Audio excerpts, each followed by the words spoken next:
Hi, welcome to the VR Gaming Podcast, episode 47. We're here talking about VR, virtual reality, and oh my god, I don't know, hot buns of men. Hi, I'm Josh. This is Alex and Justin. And yeah, we're here to talk about VR Hello. games and God knows what else. To talk So, about yeah, what? Did you Indeed. say something meat? Buns. Hot buns. Buns and meat? Sexy man buns. Okay. We can talk Man about meat meat buns? if you want. We Or can. man meat. Man meat. Well, we probably will eventually. We usually do. Probably. Especially Justin. He loves a bit of meat. We did play, Rooms of Realities. Hundreds of meat. Dungeons of Meat, yeah. So what are we doing now? Should we just get straight to the Let's game? talk about some games. Let's talk about some games. Good. Yeah. Right. My intro sucked. Sorry, it wasn't very good. It's all right. No, it's better than mine. Put me on the spot, man. The first game is Assassin's Creed Nexus. I was making sure. Oh, this is a gamer tag video. I was making sure I had it muted because last time I had some videos that I forgot to mute. So this is a Quest exclusive, and you got it too, Josh, right? You've only played it a little bit. I didn't play very much. So yeah. I've gotten up to mission 10. I think. Nice. I think there's 15 or 16 missions, and I mean, everybody knows what an Assassin's Creed game is, right? I mean, it's a stealth game where you go along and you kill people and you have to go from point A to point B or assassinate a target or collect an item and then bring it back somewhere else. And yeah, like Alex, you used to play the flat games, right? I've played a few of them. Yeah, I know enough about the flat games, but I didn't play all of them. But I quite enjoyed them. But they got a bit stale after a while. They kept going like massive open world stuff. Mm-hmm. And then it was just big empty areas with just lots of side quests and bullshit and fetch quests and yeah, I'm glad that it sounds like they've gone more not fully linear, but it's more kind of smaller levels type of situation. Yeah, they have some levels are pretty linear, but then some are like pretty big areas that you can explore. So it's like semi-open world, but it's not really open world because you'll get to an invisible wall where it says you can't go past here when you're in those levels. I try to follow the story, but I don't really understand the story. You're some kind of quantum leap dude going into the past, going into the bodies of people. Like there's an evil corporation you're working for, but then there's also these other people you're working for or something. Yeah, that's the problem. I think if they carry on the story from the flat games, you would be completely lost going into this as your first go because obviously this is like 10 games or something in now. Yeah. Where they've continued the story, and the whole thing is that you're in this animus thing, so you're not actually literally the person that you're playing in the game. You're kind of controlling them through it's almost like a virtual reality simulator in a way, I guess. So yeah, I've heard that the when you're in the animus sort of stuff, you're in like mixed reality, so you're in kind of part of your own room and stuff, which sounds quite cool actually. The way they've done it. Sometimes there's these little line puzzles. It's where you have to just connect lines and stuff, and that's really the only time I've seen MR. Then there's other scenes where it's like cut scenes where this woman's talking to you. Sometimes this woman is talking to you who seems like a very corporate person, and then sometimes there's these two younger people talking to you. It seems like maybe you're working for both sides. I don't know if you understand that better than me. I'm not paying attention very well when I play this. Sounds like it. All right. I don't know the story. People just keep talking to me all the time, and it's like, shit, what the fuck are you saying? Yeah, I just want to play the game. I just want to like assassinate some people. Yeah. No, I get it. So, well, the first thing I thought when I had my doubts when I saw the promotional images and video and stuff, but when I first went into the game, I was first very impressed by the graphics. Like what the Quest 3 is able to do here is like, it looks really good. The promotional images they had where we were like, or at least I was like, that's not going to look like that. It does look like those images, except just lower res. But it's not blurry. but it's definitely not as high res as those pictures that they put out. This line puzzle thing. That's the line puzzle thing where you see MR. Right. And that's really all I've seen. It hasn't been anything really beyond that. But once you start playing for a little while, you're gonna notice, at least I did, a lot of stutters.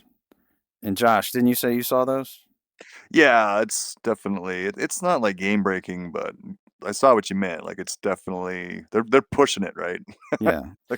Right. This game runs at a native frame rate of 45 frames per second. So what they do is they have something called application space warp. It's a, I don't know, pretty new type of reprojection where they reproject it up to 90 from that 45. And really, it works really well. It's pretty hard to tell that they're doing that. And I read that I think the first game they did this application space warp on was Green Hell VR, and then I think Vampire the Masquerade does it too. Vampire runs at 36 frames per second, and then that's reprojected up to 72. And people that played that said they couldn't really tell. But the problem with this game, the problem with this game is it doesn't maintain that 45. All right. It drops sometimes. Oh, it drops. Okay, I see what you're saying. Yeah. So it's not the reprojection that's the issue. It's that it's not maintaining that stable 45 frames per second. Yeah, it's just frame drops. Yeah, like they push the graphics too hard. Like, yeah, that's what it seemed like to me. It's just, you know, when you push it yourself when you're farting around your settings and you got it just a little too high. Like maybe you might put up with it because it looks good, but yeah, you know, but it's kind of it's not ideal, right? So once I got to level 4, I decided, all right, I'm gonna wait for a patch because it was annoying me too much, or I'm gonna get Quest Games Optimizer. But then I heard some other people, like on the Recentered podcast, they're saying they tried that and it didn't really help, the Quest Games Optimizer, and that cost $10. I still haven't bought it yet. So I just was like, pay for that. Okay. What'd you say? I didn't know it was a thing. You have to pay for that. I didn't think you have to pay for it. Yeah, it's $10. Oh, right.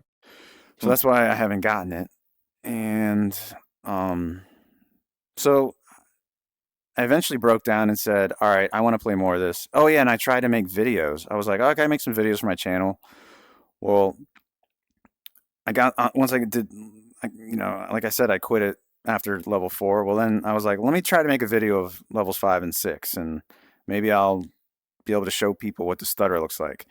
And once I got to levels 5 and 6 and was recording, I wasn't noticing much stutter. I was like, what? Like, you would think that it would stutter even more. Yeah. So I don't know if levels 5 and 6, that's where you take over as Connor, then like I guess you're like a Native American guy.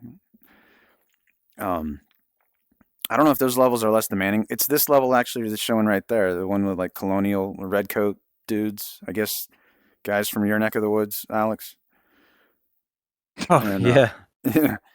And I wasn't having as many frame issues, but then I was playing more like last night and I was having stutter issues again, but I wasn't recording. So I was like, could there be some, I know it's completely counterintuitive, could recording somehow be helping the frame rate? I don't know if that's even possible. Because like most of the content creators that are often recording, they haven't really reported the stutter issues much. They haven't complained a lot. So I don't know. Yeah, but a lot of those guys are bag lickers that don't complain about anything. That's true. That is also true. They're just trying to fucking suck holes. We are not bag lickers here. No. Despite what I said. I mean, I'll lick your bag if you want. Yeah. I was going to say, despite what I said in the last podcast, yeah. Not to get apparently Josh has got some baggy bags, but you know. Oh yeah, we were just talking about that before the podcast. All my saggy old man balls. It's not that bad yet, but I mean, you know, it's getting there. I'm 44. Yeah, he's the oldest one here, but only by a little bit. For like 2 months, yeah. Yeah. Yeah. I'm the elder. Yeah. Yeah. No, it is. It's weird. I mean, I just sort of find them. They get uncomfortable. They get in the way a little bit now. You know, so we were talking about women when their breasts start to sag, and I was like, well, you know, it's the same for guys too, right? Yeah, we could do a separate podcast about man stuff. Yeah, testicles and stuff. Yeah, probably a good idea. Yeah. We can Well, get this back game's to your balls once we get to the Richard Burns part. We can get back to your balls. That's yeah, true. we'll That's talk true. more about that. Yeah, That wasn't a very good segue, Alex. Jeez. Yeah. Just straight to the balls. You talk bag licking, so I just anyway. Oh, Bag okay, licking. okay. Yeah. But I always talk bag looking. That's just how I talk. That's true. Yeah. So the This actually looks really parkour, good. I should play more of this game. Sorry. yeah, like the parkour and the climbing and shit is really cool. That's the fun part. And you can climb almost anything in this game. Like the combat isn't very good. For a lot of these guys, you can just kind of swing your sword wildly and kill them. But some of them, you'll have to, like, they'll swing and they'll do a very telegraph swing, and you have to block it first, and then that'll open them up to an attack. It's not as bad as like Asgard's Wrath, where with Asgard's Wrath you had to like do multiple blocks before you would get an opening. With this, it's usually just one block.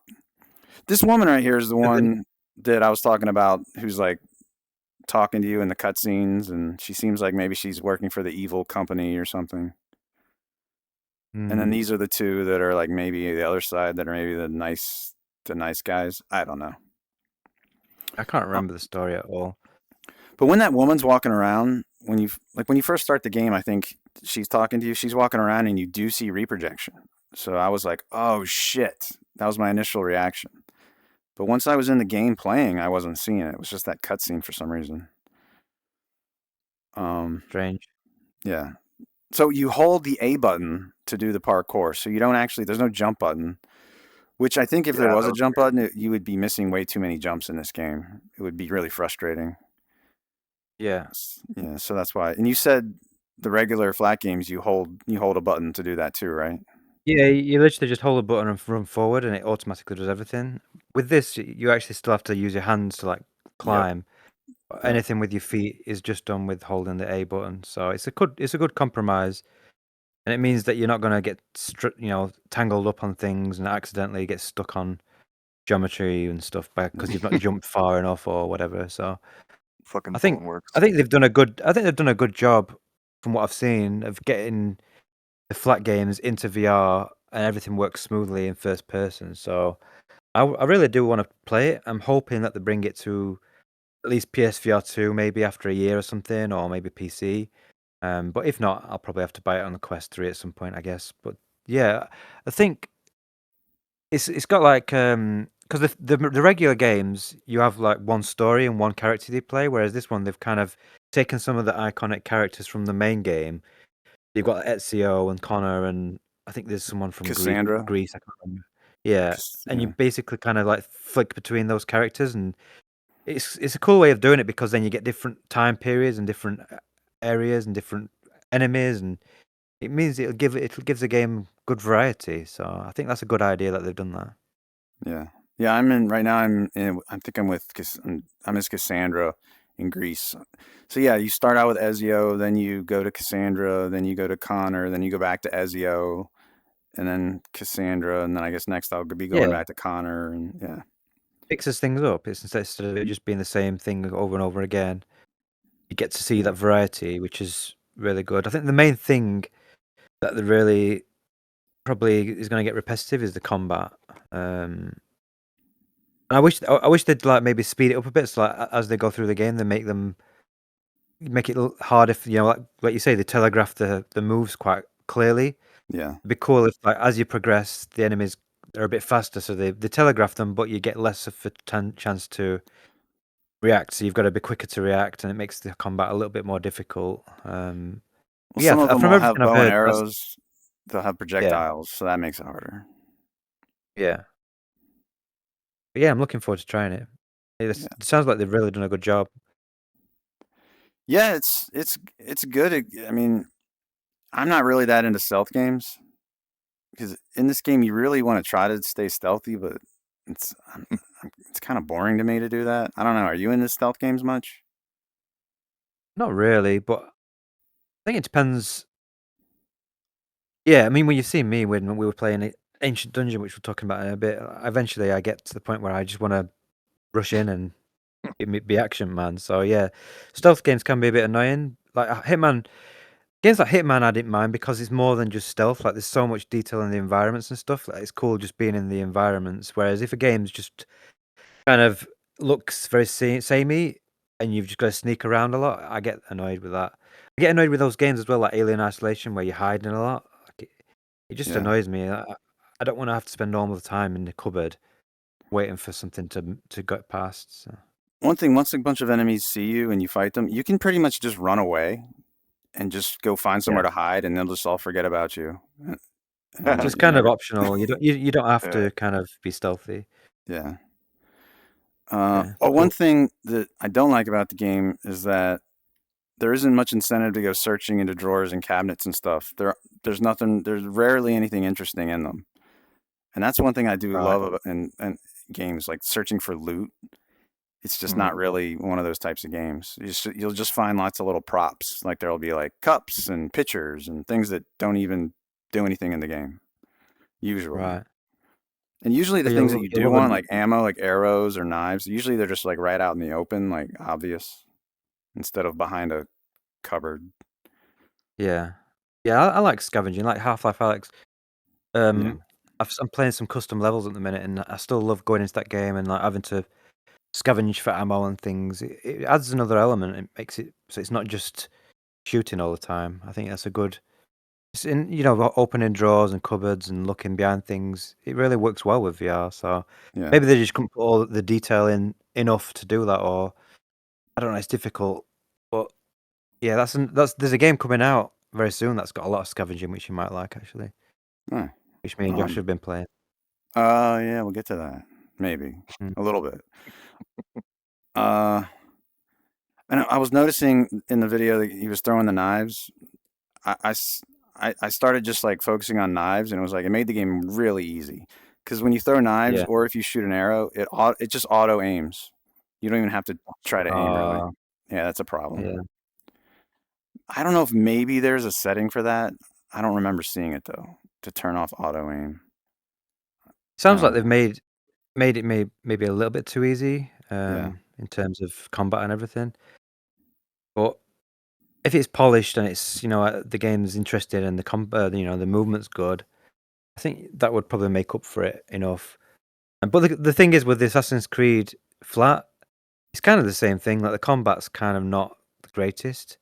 A lot of times you can just counter, so you can kind of just wait for them to do an attack and just counter it, and you can kill them pretty easily. So it's never been about the combat and the difficulty. It's more about the exploration and the parkour and trying to assassinate a target without getting spotted and stuff like that. So it sounds like they've nailed the flat game pretty well, to be honest with you, in every aspect.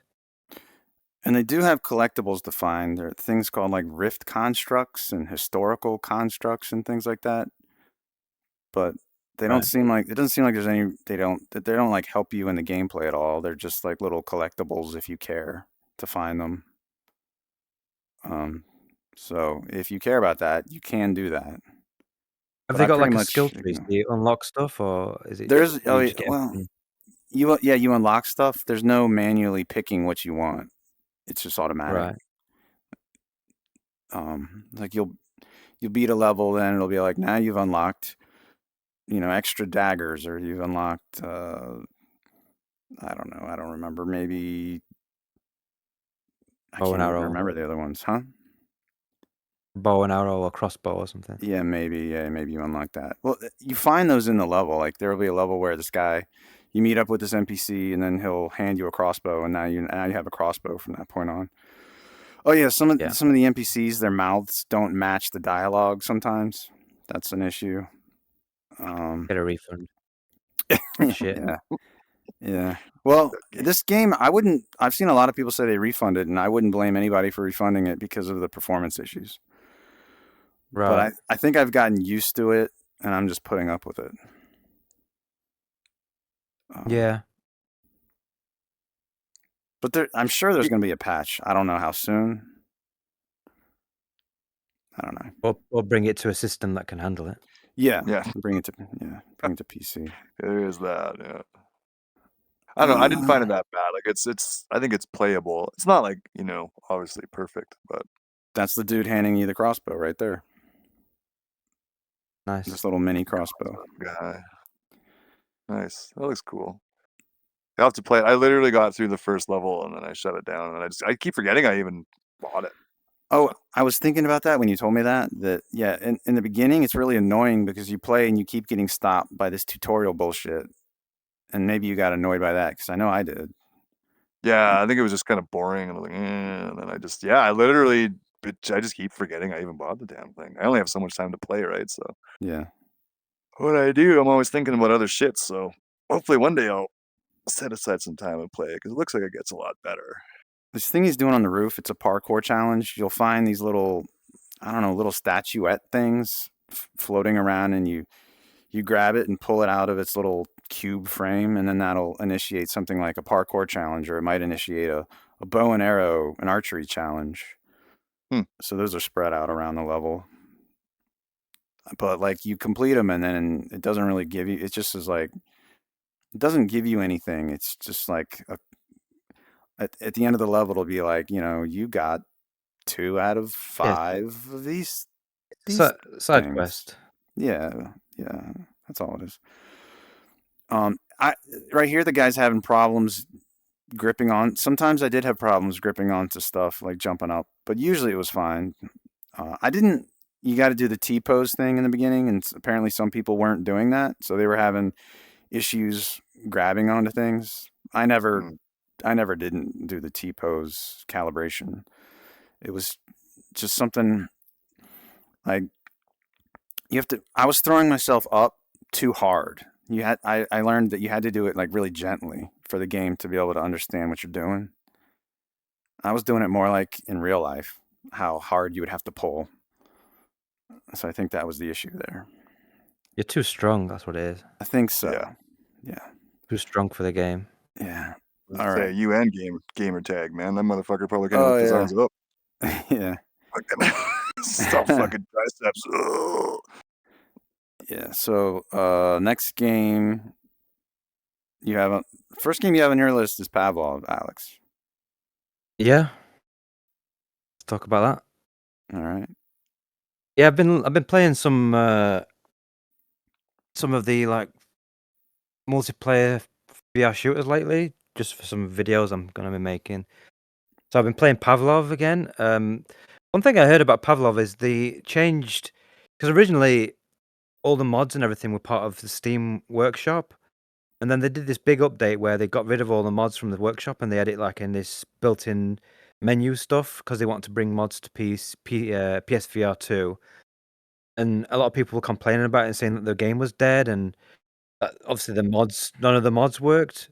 But it actually, well, maybe it's been a while, but we've played a bit and it's still pretty populated. There's still plenty of mods and stuff you can play, so I hadn't noticed that personally.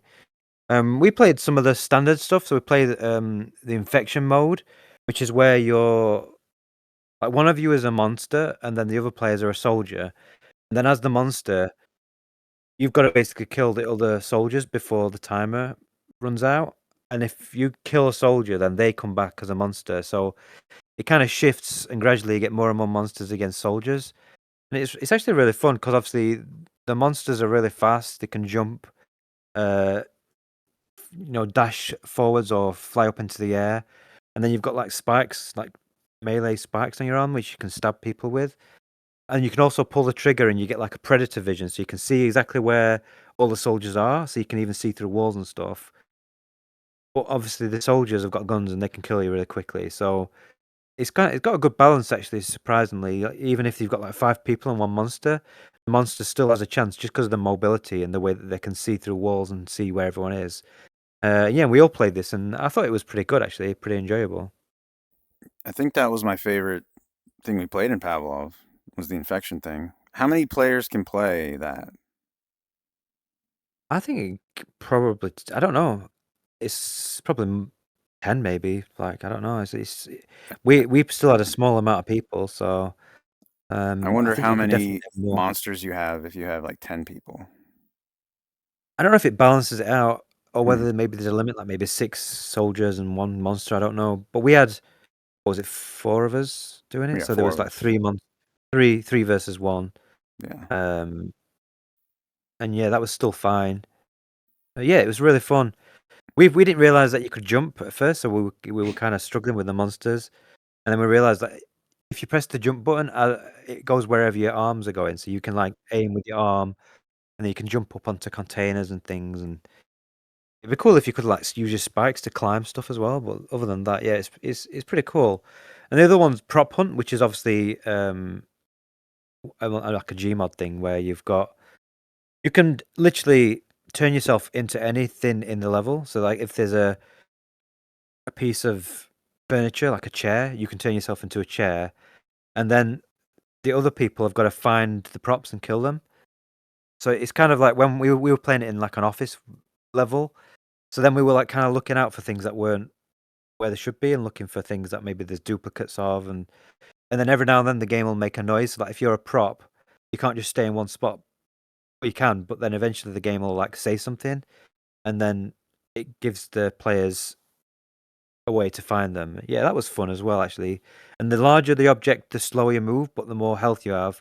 The smaller the object, the faster you move, but you have lower health. So it's kind of, you have to pick and choose whether you want to move fast, or you can literally like take over a car, and then you're like, all of a sudden the car will start moving and around the map and stuff. It's quite funny when you see some of the some of the stuff kind of just moving around. And you found some little tiny box or something, and then hid under a desk, right? Yeah, yeah. I found a box of paper. I hid under a reception desk, and they couldn't find me, which was probably a bit lame, really. But you kept finding me, you guys. I don't know. It was annoying. You kept killing me. And we also played Push. Yeah, that's the thing that I've been playing a lot of. I know you didn't like this one that much, Justin, because of but that's other the people. one. That's why. Yeah, I mean, that's when you play online. There's just morons, people playing music loud and saying words that you don't want to listen to, and you can mute them, obviously. The problem is that you kind of need to work together. It's a team game.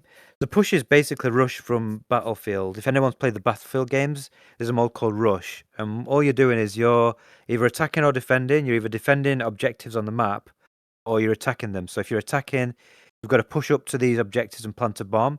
And then when the bomb's planted, the defenders have a chance to defuse it. So there's like a period while the bomb's counting down. And once you've destroyed all the objectives, you then move forward to a new area in the map. And there's usually like 3 waves, so that you'll move forward 3 times. And then if you finally get through the final wave, you win the match. And then as the attackers, you've only got so many reinforcements. So if the defenders can kill all your reinforcements before you get a chance to destroy the objectives, then the defenders win. Every time you destroy an objective, you get more reinforcements. So you can get to the point where you're really close, where you've got like 5 reinforcements. Destroy an objective, and then you'll get another 15 reinforcements, which gives you that little bit more time to get the rest of the objectives. So it's quite a good game. If you can get into a balanced game, it's really good fun. The problem is a lot of times it's not very balanced, and you'll find one team will be really good and the other's not, and then you get people who are just morons and just that's just general multiplayer shit though. So. You want And the to most talk? Sorry, we're still going. Oh yeah, I was going to say most of the maps are World War II maps as well. So they're quite large maps, like battlefield style maps, where you're in a bigger area and you're using World War II levels, and the World War II themed. Like there's one where you're in the trenches. There's one where you're in like a destroyed European village, and visually because the Pavlov is separate on PC and Quest. The maps on the PC are actually good quality. Like a lot of them look really good. There's one in the snow, especially that looks really good. It's like really looks like quite high end VR actually for a mod map. What did you guys think to them? Yeah, I thought it definitely looked good. Yeah, I thought they looked good, except for like I said, I was seeing some compression doing wireless and some things. When I went to Index, I didn't see the compression anymore. But I'll talk about that later. But have you driven a tank in this? Yeah, there's tanks, and there's actually one level which is just like a tank-based level. So each team gets like 4 tanks, and most of the time you spend in tanks. And the tanks are you can't do everything in a tank. Like you've got to have one driver, one gunner, and then you've got like a machine gun as well. So you can't drive and shoot the turrets at the same time. You can only drive and you're in the tank, and you have to literally physically out and grab the controls and like manipulate them, and yeah, if you're doing the turret, you have to kind of like rotate levers and stuff and position it, and you have to manually grab a shell, put the shell in the thing, pull down a lever, empty the shell out. Yeah, it's quite cool. But it's most of the times, yeah, I've not really done much in the tanks, but the tanks are like quite realistic tank driving. It's not like an arcadey thing. There's jeeps as well. You can drive jeeps around, and people can get in, and you can drive around in jeeps. Yeah. All right, Josh, you want to do Rally Sim Fans Richard Burns Rally? Oh, my one game. Yeah, your one game. My one. And I don't know if what I'm showing is the right thing. Maybe. What are you showing? I'll check. Yeah, it looks like it. It looks like Richard Burns. Yeah, that definitely looks like Richard Burns. Okay, well, for those that don't know, I'm a freak, and I like this game. Not just kidding. Well, I am a freak, and I do like this game. But Richard Burns is a really old rally game. Richard Balls Simulator, yeah, sweaty old man balls simulator. It's a really old rally game from like 2003 that's still really popular. Actually, it's probably more popular now. I think it flopped when it came out, actually, because it was too fucking hard. But it's probably the most accurate simulator as far as physics and stuff are concerned. So it has a very big following. And lately I've gotten completely addicted to it ever since I got an e-brake for my sim rig. So it's like all I want to do now. It's all I play. That's why I don't have a lot of games to play. I think the only other shit I play is when I play with these guys. So like I'm not playing any single player stuff at all right now because every minute I have, I'm playing this game. But there's a version of it called Rally Sim Fans, and it's a launcher. It started out from a small Hungarian group, I guess, but it grew and grew in popularity, and now it's a huge. It's hard to explain, really. They've modded it so much. There's over 500 stages.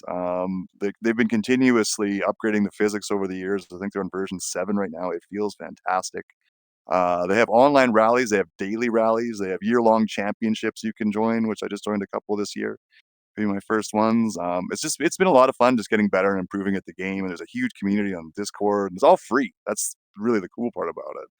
Is like, the game is old abandonware, so it's literally doesn't cost you a dime. And I've sunk hundreds of hours into it now. Yeah, it's a lot of fun. I don't know. I just thought maybe I should mention it in case anybody's into that sort of thing that might want to check it out. It's definitely a lot of fun. So yeah. So that's Yeah, what I tried it. I tried it a while ago, but I never tried any of that sim fan stuff. I think you'll like it because the graphics are a lot better. Like, especially in the newer stages that they've made, because I know you like them look prettier. This is still not like gorgeous, but they're a lot better. No, because I played the base game, so that the standard stages and stuff, and yeah, it looks obviously pretty bad. Mhm. I think for me as well is like this WRC has just come out, and that's gonna have VR support, and that's gonna obviously look really good. So I might wait for that. It will definitely look good, yeah. Yeah, at a certain point, I do need to try Richard Burns Rally again because it runs amazing in VR because it's so old. And like you say, if you're into realism, then it's like the best rally game. Well, not even again, sim, I guess, available. And like you say, it's free. There's so much stuff. There's online competitions, and yeah, it's a game that seems to just never die. It's going to live on forever, I think. I would think so. Yeah, it's great. Yeah, there's guys that have been playing this game for like 20 years. So I should have got into it a long time ago. I didn't know I would like playing Rally this much, actually. Well, how did Dirt Rally 1 and 2 compare? I don't really like the physics in those games. I've played them, yeah. You don't like them? I don't really like the physics in them. They never really grabbed me. Like, they look really pretty, and they're kind of fun, but they're always the cars to me, they seem to do weird shit. I Can always you give an found example? For like, I'm somebody that doesn't know anything about cars, so what? I don't know. I think I can't really. I'm not good, like smart enough about car handling and shit to say anything like specific, but really, like, it just didn't feel intuitive to me. Like, it didn't draw me in. Like, I never really got immersed in the driving experience. Like, I just found like cars did things in corners or when I hit bumps. It was really hard to predict. It always kind of pulled me out of the driving simulation. I was like, well, why the fuck did the car do that, or why? It just was frustrating. Whereas like with Richard Burns, like when you make a mistake, it's you. You know, like you fucked up. You're the reason you crashed into that tree, right? Like I've never feel it's the wonky game physics or anything that are letting you down on it. Like it's just it's incredibly immersive. I find. Okay. So my friend that just yeah. was over here, he was asking me he wants a sim rig, and I was like, I'm not the guy to ask. I don't know. You guys have Josh is definitely some sort of sim rig set up. I've got basics thing. Yes. Josh has got like a direct drive wheel and handbrake, and he's got like the full shebang. Whereas I've just got the more retail stuff. I've just got a Thrustmaster wheel and pedals, and I have got a gear shifter as well. But yeah, it's all the cheap stuff. I've not got anything too serious. Yeah, I just have a Logitech, and so I have a little seat, but like I just totally lost interest in it. I don't know. I need to sell it because it just sits there and takes up space. But I wonder if I got VRC. VR. Okay, if I got like I don't even know what direct drive wheel even means. What does that even mean? Don't buy any of that shit because it's not gonna. If you're not gonna. It's not gonna make you want to play the game more. Well, you might be able to try them out now too, because that's the thing. When I built it, it was the only way you could have a direct drive wheel, which is basically it's a big fucking motor with a goddamn steering wheel bolted to it, and that's what gives you the force feedback. Like they're completely bananas, right? So and back then you could only break your arms or something. Oh, it rip your fucking arms right off. Yeah, It's really strong. like, dangerous as shit, right? So they have emergency stops on them and everything. So but it was a do-it-yourself thing, right? So and I like do-it-yourself stuff. I like electronics projects and shit, and I really wanted to know what it was like. And I had convinced myself that I could build one even cheaper than all these rich guys were building them for, and it ended up costing me way more fucking money than I meant to do. But it is really awesome. I really like it. But now they have some pretty affordable like stuff you can just buy and just play like for direct drive now. It's a whole different world. Yeah, Fanatec sell a direct drive wheel, which is it's not cheap, but it's compatibility is a problem with some of that stuff that Josh has got. Like some games, you're gonna have a hard time like getting support for it. Whereas not as much anymore though. That's the thing. It's so rare now. Yeah, because we're sort of because mine's really old CimaCube, right? But they all have direct drive support for all these other wheels that are coming out. I haven't run into problems for a long time, unless it's some really weird game. Yeah. So it's gotten a lot. I won't personally waste. If I were you, Justin, I won't buy a direct drive wheel. It's not going to make you want to love and enjoy racing games just because you've got a different wheel. So true. I mean, I got it because I liked racing games, right? And I wanted a more immersive experience. That's the big thing with me is immersion. Like that's really what I wanted, right? Like I'm not even that good. I just like it to feel as real as possible, right? What about having a seat that moves? I want one of those really bad. Yeah. Like really bad. Like that's a lot of money though. It's on my list. Yeah. Which one is the one you want? Oh shit, I can't remember the name of the company. It's a turnkey one. It's the cheapest one you can buy that's not like a total piece of shit. I think it's like $3,000 Canadian or something. What's it called? Trying to find it. But yeah, that's if I get a house next year, it's on the agenda happening. DOF Reality or DO. Realty. Yeah, that's the one that I want. What about the Yaw 2? Is that stupid? Do you know anything about it? Is that the one that does all the flight stuff and everything too? Yeah, that's the one that can do, I don't know, lots of different stuff. It rotates. It kind of rotates and tilts and stuff. I prefer the ones where they've got actuators that kind of move up and down, so the seat vibrates and moves a little bit. I don't like those. Yours are more just like, it's more like a roller coaster simulator almost, where it's just tilting you around and throwing you around more. I like the ones that have got the option to do bumps more, where if you go over a bump, the seat kind of moves up and down rather than just tilting around all over the place. I think those are the ones I'd want to go for. Okay. Yeah, like for me, I'm more interested in just driving.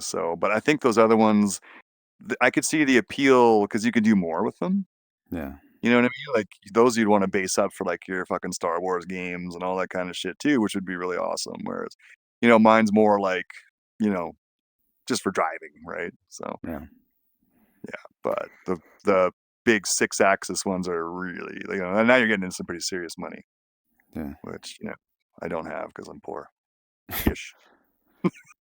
Okay. We'll If I go to the had the next. cash, though, I would be tempted because it's to me it would make it more useful, like more universal throughout games and stuff, right? So Yeah. there's that.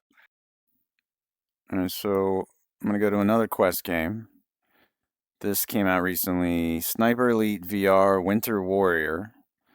So I played all the way through Sniper Elite VR on PC, and this it's pretty much the same game, just it's much shorter, and the graphics, obviously aren't as good as PC, but the graphics are still pretty good for Quest. Like it wasn't blurry looking, so I was like, yeah, this looks good. But it still has the same kind of frustrations that the original had. Like for example, I was playing standing and just physically turning, and it kept bringing up, like tutorial messages and shit. So it would completely pause the game and then like bring up a tutorial message like while I'm playing, and which is breaking my immersion. And also, the tutorial information would always be located at like my forward facing, the direction where my setup. What the hell's the term? Like Well, you're front facing wherever you're, your like forward it's of your it play it space is. doesn't display where you're looking, which annoys the shit out of Yeah. me in any game. I want that shit Oh to yeah, display where behind I'm you. looking. So Yeah. it could be directly behind me. I have to like spin around everywhere. Like, what the fuck? I don't even know what just happened. Why did the game pause all of a sudden? And then I have to do a 180 to like, oh, there's a fucking tutorial message behind me. Because they always appear at the what's the damn word? The word when you set your position. Birds? Bird's Huh? the word? The bird's the word. Yeah, the Bird. bird. like the front of your play zone kind of thing. The front of your play zone. Yeah. They always appear there no matter where you're looking. There, yeah.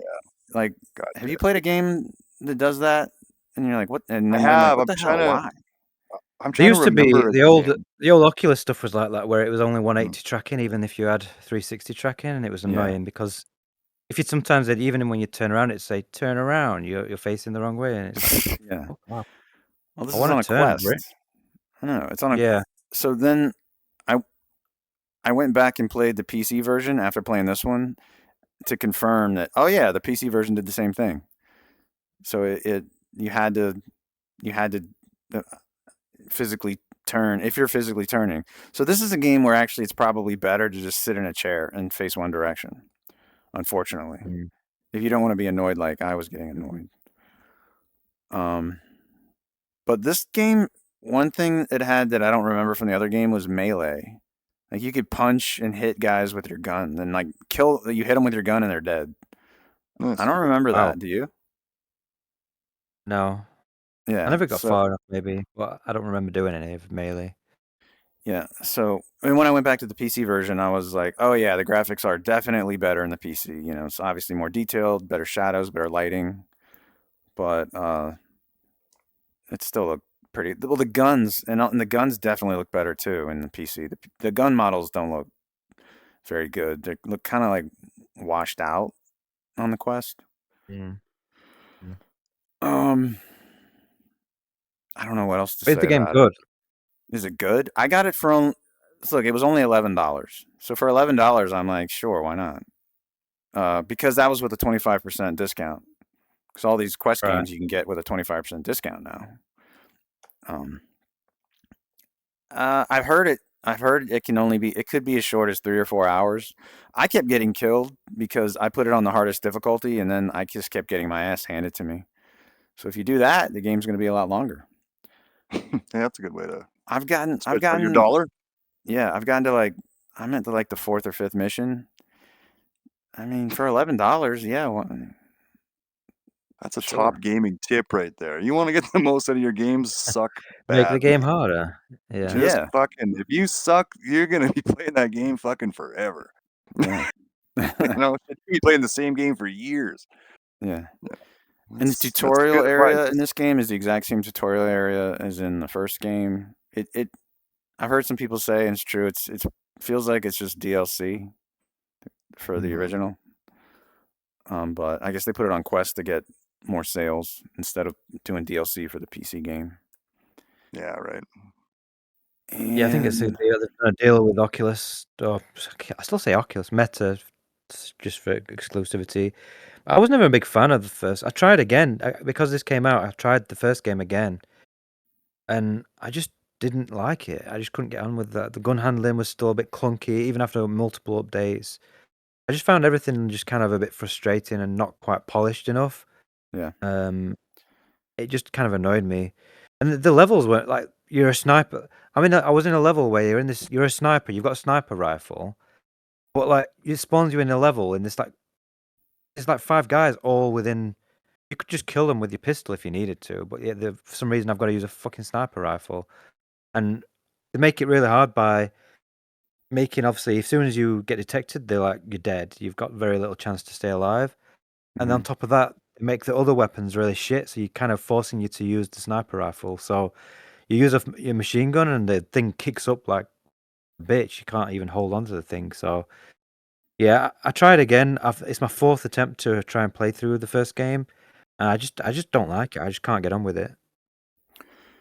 There is a setting for gun handling where you can switch you can change it between grip or trigger to, Yeah, I've pull got back that. the bolt. I've got that. Yeah. I think I like it better as grip. I don't know if most games make it as trigger, right? Yeah. Yeah. It works better for trigger because you don't have. This is a problem with another game which we can't talk about, but it's like sometimes you grab the wrong thing, and by separating your grip and your trigger, it means you're always going to grab. If you want to grab the handle, like the front of the gun, you're always going to grab it with the grip.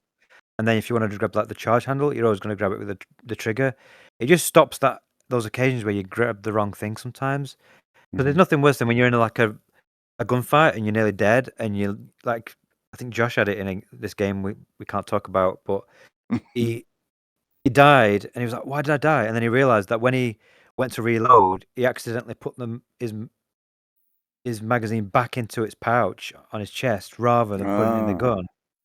And it was like, oh god, it's just stuff like that just really frustrates you when you're trying to play games like that. So, and there's just loads of little things like even after multiple patches with Sniper Elite, I just found there was too many times where I just found myself getting frustrated with the controls and the level design. I didn't think was particularly great, and yeah, I just overall it just didn't gel with me for some reason. I just didn't like it. What about for $11 though? No. No, I mean, I'm no. Interested. No. All right. What else? Is there anything else to say about this? They did add some sort of weird thing that I heard about, but I haven't seen yet, where like wind can affect your bullets and like can make them curve a lot, which seemed weird. That was in the first game, but you can. Oh, it was. It depends on what difficulty you do. It's in the flat game because the flat game's all about sniping. So it's like you've got to try to compensate for the wind and the bullet drop and stuff. You have these long range targets. But you can you can do a thing where you press like the left trigger or something, and it shows you where the bullet's gonna go. So you can either try and do it manually and try and figure out where the bullet's gonna go, or you can use like a bullet vision thing, and then you can see exactly where it's gonna drop to and use that. So there's ways of making it easier and ways of making it harder for if you want that challenge. One thing I don't like is the whole old man telling a story the whole time. Do you like that? No. Yeah. God, it's too much talking. Yeah. God, every mission. It wants to listen to talk. Yeah. Talk. And then I don't know. I was comparing the hands. You look down and you see your old man hands when you're in between each level, and the quests actually look better than the PC's old man hands. Old man hands on the PC look like Play-Doh. It looked terrible. But neither look too. Get old. Yeah, that it is. Neither look too great. Play-Doh. Yeah, you do. I just couldn't feel immersed as the old man with those fucking Play-Doh hands. I can't. Bullshit. You're like an actor sometimes, where what's my motivation here? Like my hands are like Play-Doh. I can't want to be an old man with these hands. These hands are horrible. Completely took me out of it.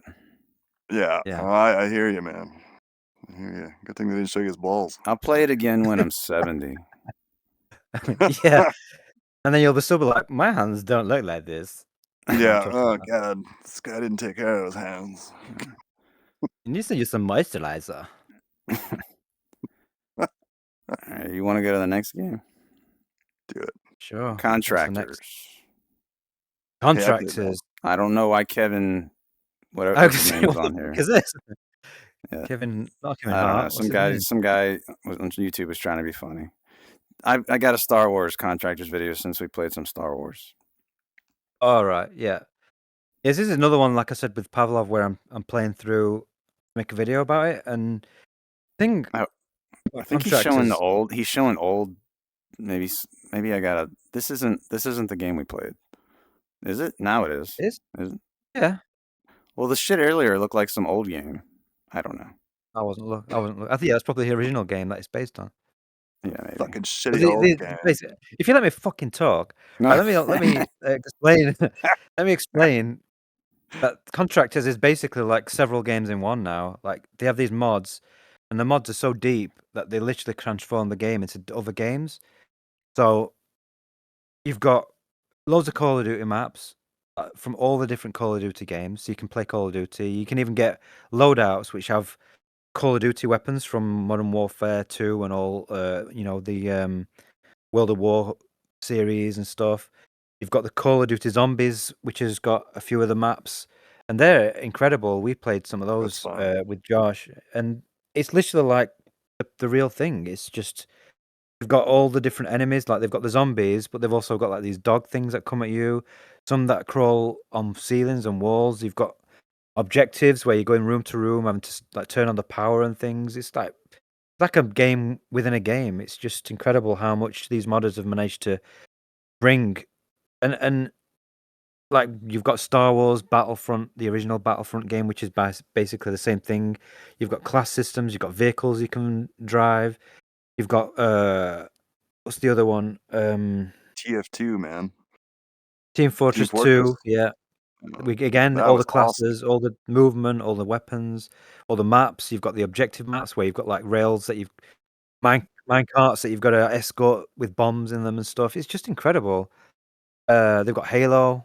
They've got it's just this game. The mod. I mean, I don't think anyone plays this base content in this game anymore because there's just so many cool mods. It's just you can and like in Star Wars, you get the Star Wars mods. You can use like specials. So as you get points, you can spend your points on special characters. Like you can do like jetpacks, stormtroopers, or you can even come in as like Anakin Skywalker, and you've got lightsabers that you can jump around and kill people with. It's just mind blowing. The only downside is that it is crossplay with the quests, so a lot of these maps can look a bit questy, but they still look good enough. I still think like some of the Call of Duty maps look great. The Team Fortress 2 maps look incredible. Yeah, I think it's great. If you want to play these games in VR, this is definitely the best way to do it. Especially the Team Fortress 2. It's literally like Team Fortress 2, but in VR. It's just that good. The only thing keeping me from playing it is the other people. Yeah. That's the problem. Yeah, that's a problem, you know. It's always a problem in these games. You can just mute everyone though, so that's true. Yeah, I need to do that. I usually end up doing that. Yeah, but if you want to play this is my favorite out of all the PvP sort of stuff. This is by far my favorite out of all of them. It's just so much variety, so much to it. I just love it. Great. I don't know why Mark Zuckerberg was on there now. Because he's a sex robot. Sexual android from the future. Okay. But I don't know. I think I'm not really as into the military shooters. Like I don't mind them, like in small doses, but I'm not into that hardcore military realism. So for me, playing something like Team Fortress 2 in VR is a fucking blast. Like that's fun. I really enjoyed that actually. I thought that was super cool. And I really care about fucking manually reloading and accurate fucking magazine placement and all that kind of fucking bullshit. Like it's not really my thing. So yeah, I found those a lot more fun. Just run around and shoot people and have fun. All right, next game. Because 3. Okay. All right, so this is Genotype. This is a Quest exclusive right now, but it's coming to PC. There's a Steam page now. I can't remember if it said Q1. Do you remember? It's next year, but I don't know when. Yeah. I didn't even know this was a fucking game. That's Oh, how you out of didn't? touch I'm getting. Oh. No. Yeah, so I bought this game, of course, with a 25% discount, and because I heard all these people talk about how great it is. So it starts out like, I don't know. It seems like you're in Antarctica or something. You're out in the snow, and it was reminding me of The Thing. You know, the movie The Thing with Kurt Russell. So I was like, oh, this is looking good. And you're going through this facility, and you find all of the weapons you use are little like alien things. Like you can see on the hand there, it's like they're alien organisms, and you'll just keep finding more. And it reminds me a lot of Red Matter 2, kind of the way it looks. But Red Matter 2 is more just puzzles, whereas this is like, you know, you're doing, I don't know, did I do puzzles in this game? I think it's mostly just combat. But you're going around and I think it's like a Metroidvania. So like, don't you have to like, you have to do the map and figure out where you got to go and stuff. Yeah. It's a lot of loot. There's tons of loot. So if you like loot, this is a game for you. Every room you go into, there's going to be tons of loot for you to find. It'll be out in the open, or there'll be like lockers where it's in, and maybe in drawers and stuff. And let me see here. What else? It looks fucking cool. To change your weapon, you pull a cord on your wrist. So it's kind of like what's that game? Damn it, I can't even think of the name of it now. Where you pull a cord to change your avatar. Alex, fucking Bone Lab or whatever. Bone Lab, yeah. Bone Lab, so yeah. They probably got that idea from Bone Lab, I'm guessing. And it's a good system, though. Yeah, I was enjoying the game. It didn't blow me away though.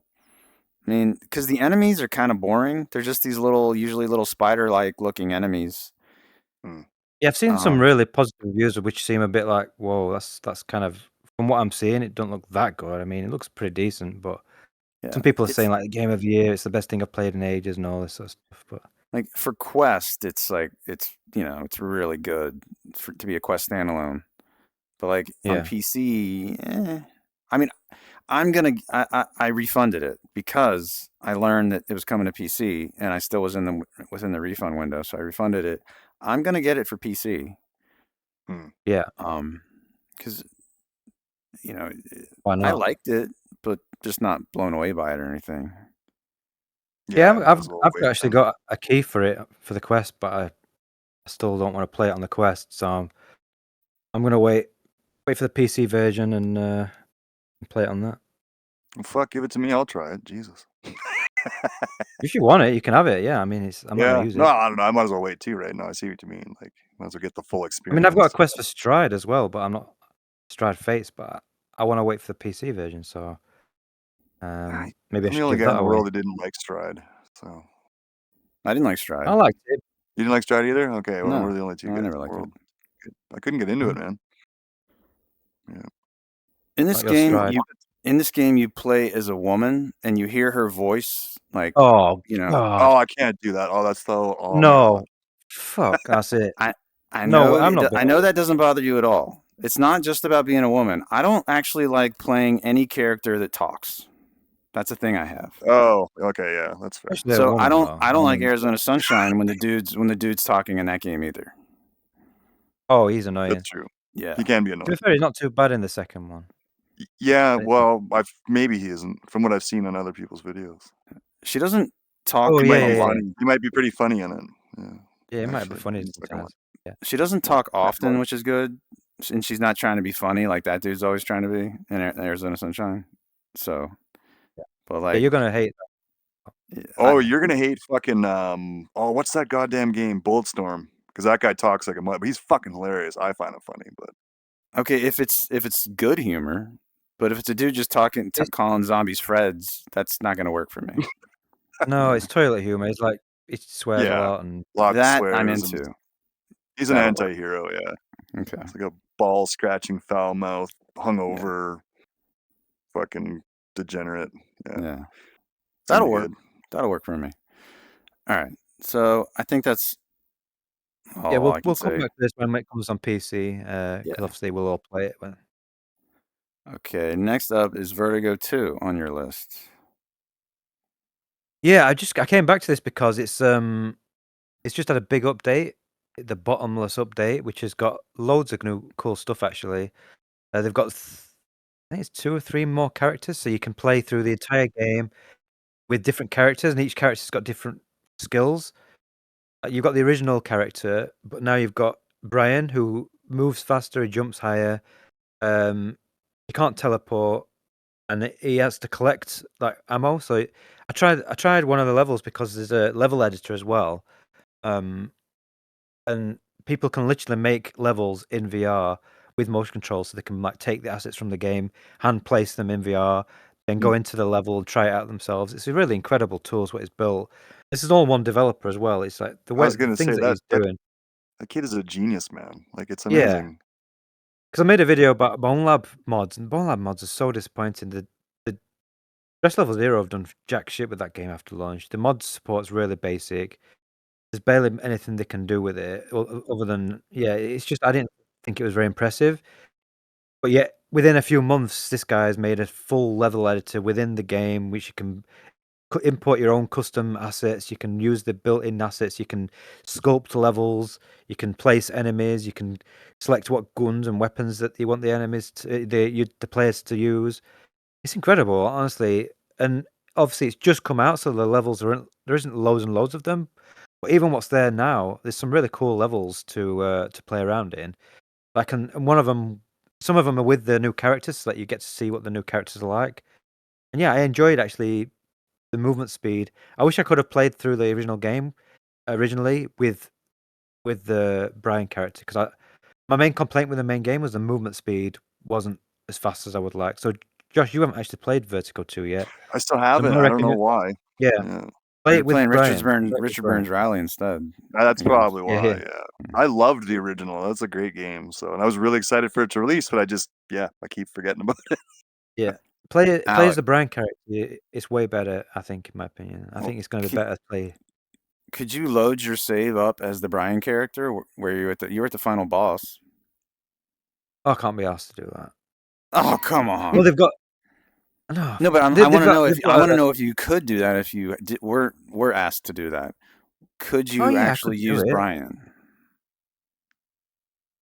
Well, the answer. In fact, there's actually a there's a level that someone's made which has got all the bosses. So you go through each boss one after the other in the game. So maybe I'll do that. I'll use Brian and go through all the bosses again. But like, okay, your save that you already had, are you stuck using the default character because? Well, I literally tried like 3 times and I was like, yeah, I can't be bothered. So it's not like I can't do it. What do you mean you tried it? But what? The end boss. Tried the end No, I'm boss. just talking about if you switch to Brian, you'd have a faster character, and you know. Well, I'll try it. You want to try to see if I'm curious if the game will even allow it. Is what I want to know. You know. I don't know. Because you might have to start a brand new game to switch characters instead of doing it on the fly. Yeah, but like I say, there is a level. There's a custom level that's got all the bosses to fight, so I could. That's not the real game. I don't know. It is. It's literally the bosses from the game, but it's not the real game. It's not official. You have to satisfy most of Justin's curiosities. Correct. Not all of them. Correct. Okay. Yeah. This one is safe. Some little user-made level doesn't mean anything to me. It's the bosses. He's literally taking the bosses from the main game in the exact same arena. In the exact same arena. Identical. Yeah. Okay. All right. You can just do the bosses, but it's called boss rush. Boss rush. But if it were me, I would much rather play the actual game if I could play as Brian. Like, well, you do it. You own the game. You can do it if you want. Yeah, I'll see. Well, my last save would have been like after that boss, because you beat that boss and then you keep playing. There's shit after that. Yeah, you might be able to go back to a previous save. Maybe. Yeah, maybe. Anyway, yeah, there's loads of mutators. Fuck's sake. There's loads of mutators, which like change stuff as well, so you can make the enemies harder to kill or make you easier to kill and just switch up the gameplay. But the main thing for me is the level editor because there's so many cool different things. There's one where you're like you've got a shotgun and you can fire the shotgun down and you can like rocket boost up. It's like a rocket jump almost. So the entire level is kind of you like jumping from platform to platform using your shotgun to fire yourself up into the air, and there's loads of cool stuff like that. There's platforming levels, there's horror levels. I mean, and it's just been released, so give it some time. And there's going to be some crazy stuff because they can import as well. They can import assets from other games and stuff, so they could make other games using this level editor. Yeah, I think it's a really good free DLC that takes a great already. I mean, I'll spoil it, but it's my game of the year, even after playing other stuff. And yeah, I think it's even better now. So you should check it. If you've not played Vertigo 2, you definitely should. Yep, you should definitely beat it too. Yeah, fuck's sake. God, you and you beat it. Talking about a man who has a list of games that he's beaten in his whole entire life. Yeah. Sometimes I'll play a game to a point, and I'll just say I've had enough, and I'm okay with that. But it's your game of the year. Yeah, because it was like 16-hour game. It's still a long game. Just because I didn't finish the final boss. All right. We'll go to Out of Scale. I think it's called like a Kurzgesagt. Yeah, what the fuck is that word? Or some shit. Kurzgesagt is a YouTube channel where they do like science videos and it's just animated style. See from the YouTube hit Kurzgesagt. They do a lot of stuff about like the universe and about science and stuff. This is their art style sort of thing. Yeah, this is their art style. And I'm a nerd and I like this type of stuff. But I don't like this game. Oh. Yeah. It's pretty low res. It definitely looks like it's just made for Quest 2 and there's no Quest 3 update at all. Like that, it was pretty aliased. And then you go through these levels. It's kind of just like a point and click game. You're just like moving your cursor around, just like searching for shit to interact with. And you click on something and then this narrator guy will talk about it, you know. So like on one of those ants, you'll click on the ant and you'll go, this is a carpenter ant and he blah blah blah blah blah blah blah, and tells you it, you know, the science of it and everything. You can change the scale. So like right there, you're in a city scale, you go down to this like bacteria level scale, you can go to the ant scale, you can go to a giant scale, like I don't know, like a skyscraper scale. And I, like a lot of people that play this game, am stuck on level 1 because there's some little item that I need to find that I haven't been able to find. And you can't even beat level 1. I know. I'm a total hypocrite. But I don't like this game. This is not my game of the year at all. Yeah, because you can't get past level 1. I know. Maybe if you got past level 1, you might like it. Yeah. I'm going to try again. Like amazing. I will persist. I am persistent. I had to watch a video. Huh? You're not You're not stubborn. You're not like a dog with a bone in your teeth.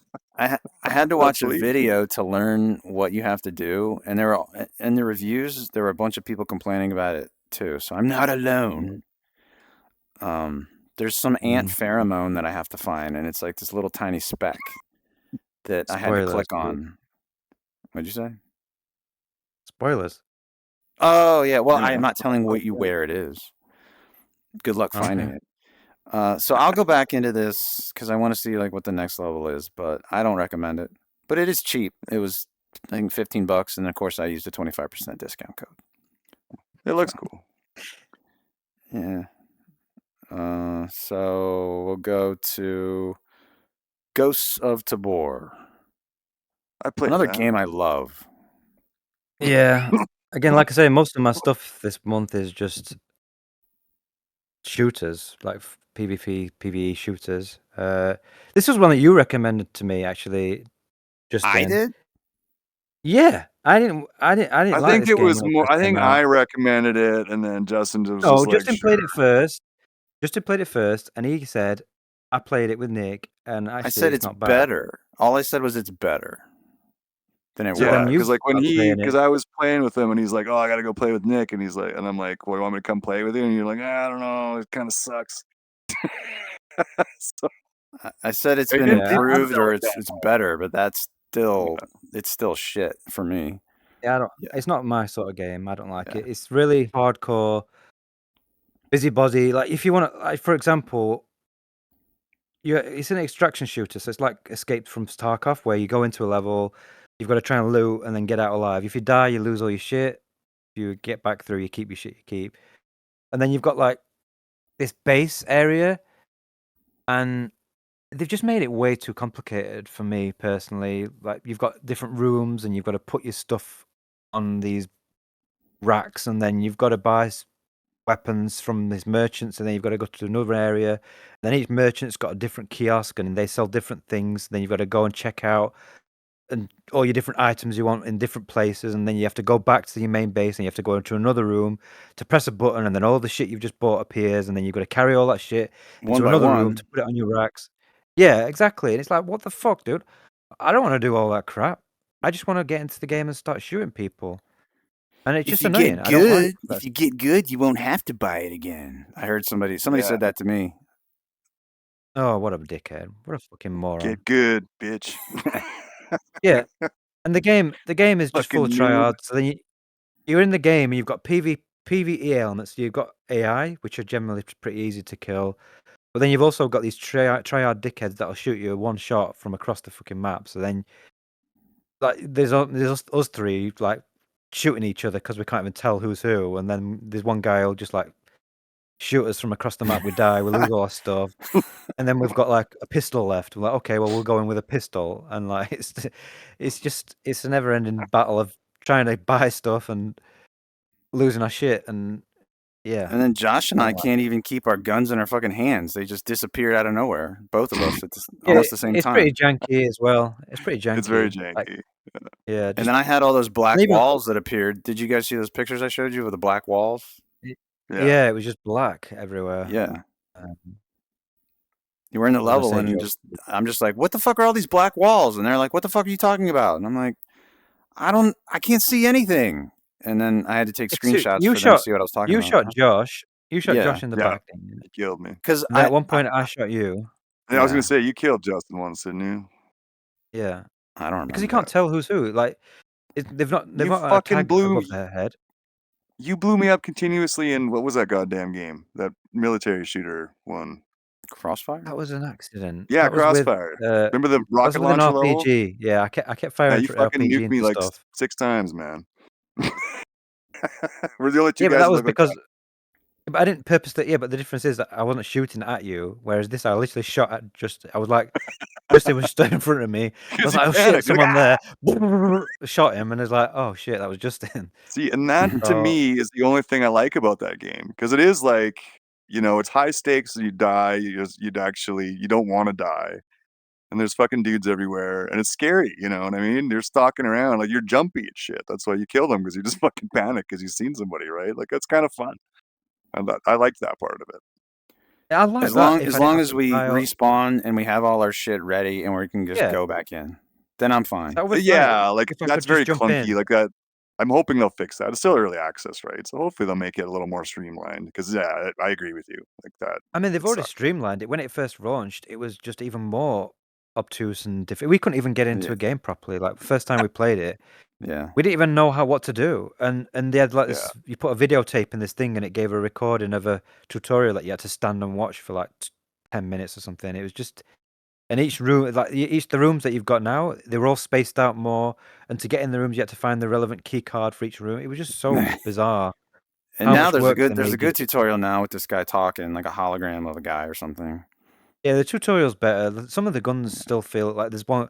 You've got to get the magazine in the perfect place on some of the guns, Yeah. otherwise it just doesn't go That in. sucked. Yeah. Yeah, that one gun's And I've been horrible. stood there like just banging into the bottom of my gun multiple times just to get the thing to go in. It's just they need to make the the gameplay mechanics need a little bit more forgiving, so that when you get it near enough, it should go in, rather than you needed to pinpoint precision, get the magazine in the exact spot. Yeah, there's a lot of stuff that I think they could improve, and I would be interested. Another thing I'd like as well is if there was like a mode where we could just play against AI, and the AI were actually better, and then I think that would be really fun. It's because we But don't the like AI is people. too easy. It's because Yeah. you go in there and you're just gonna get what's the chances of us surviving when you've got people Well, who have that's put the like thing. hundreds I of had hours in? fun with Nick, but Nick's like hardcore, and we got some kids too and stuff. Like when we played, like what did that guy something? Oh yeah, the kid was like, "Don't kill me, don't kill me," Yeah. and then that kid killed me. Teams. Yeah, yeah. Well, you died. Nick and I didn't, so it was fun for us. Yeah. It's Oh, we had that fun. in Pavlov, remember? When we were in Pavlov doing that cops and robbers level, and this guy kept saying roleplay, and Oh yeah. he was like, he was trying to arrest me because I was the robber and he was the cop, and he was like, roleplay. I was like, I just kept shooting him, and he's like, no, don't shoot me, roleplay, dude, roleplay. And I was like, oh, for fuck's sake, That's I don't so want to awkward, roleplay. man. And he had like a European accent. Yeah. That was annoying. That's the problem with these games. I don't like playing against other people. I want to play against bots. No. Once in a Or while, you'll co-op. find some people that are cool, but yeah, a lot of times they're just like colossal cheese wieners. It's like fuck. Yeah. Are you ready for the Kinda next did. game? Yeah. This is a game we all like more. Preachers. Yeah, I think this we is all liked good. it more. I don't know. I I don't liked know. it. Josh might have liked Ghost of Tabor more. Nah, Breaches was more fun. It's Oh, way more okay. polished, man. Like fucking Yeah. Ghost of Tabor needs a And you lot can of just work, man. you just get into it. You can see Just where play, you point at things with your touchscreen thing, and you can buy weapons and you can put sights on them, and you're in the game like within seconds. It's seamless. It's really well done. Yeah. It's highly I was polished. surprised actually, because even you liked it, Justin, and you don't like these games normally. Yeah, I was very surprised. I expected to hate it. But yeah, it was way better than I expected. We need to get into a game with you. We played, me, Josh, and Drew played some, and it was pretty fun actually. And the people actually, they were actually all right. Like we played with a few people, like with open mics, and there were kids coming in, and we were making fun of the kids, and they were like, one kid that was obsessed with drones. I'm gonna buy a drone. Oh, I bought another drone. And it was just like, it just got to like this joke with like, I bought a drone. And he kept telling us like, I like drones. And it was just, yeah, it was funny. The one kid who was like 8 who swore more than I did. It's just like motherfuckers. Oh yeah. Like, And holy he was like, fuck, dude. I like pizza with Peroni. And he was like, what? Peroni's beer. Yeah, I like Peroni. It was The just, last time and I he kept played was with swearing. Nick. I played with Nick and his brother, and there was this kid that wouldn't leave me alone. The kid was just tormenting me the whole fucking time. I had to mute him, but then he still found me and was chasing me around. He was even shooting me, and he was on my team. He wouldn't Yeah, leave me I the shot- fuck alone. I shot Drew a few times just for fun. Yeah, it was fun. Uh-huh. He's like, hey man. He's on the same team. I'm like, hey, I hate you. It was, No, I don't as soon as we I don't found, hate him. as soon as we He's found probably out listening that to the two people podcast was now. on. He's gonna be like, fuck you, dude. Yeah, it I'm was. an It's asshole. fun though. It's all. I mean, we should probably say what the game is, just in case you don't know. But it's Yeah, right. I basically was Rainbow thinking Six Siege. It's Rainbow Six Siege but in VR. So I've you're never either played Rainbow breaching a Six Siege. Me neither. yes, you breach actually. a building or you're defending a building. And if you're breaching, you've got to defuse a bomb. If you're defending, you're trying to stop them from defusing the bomb. That's it, really.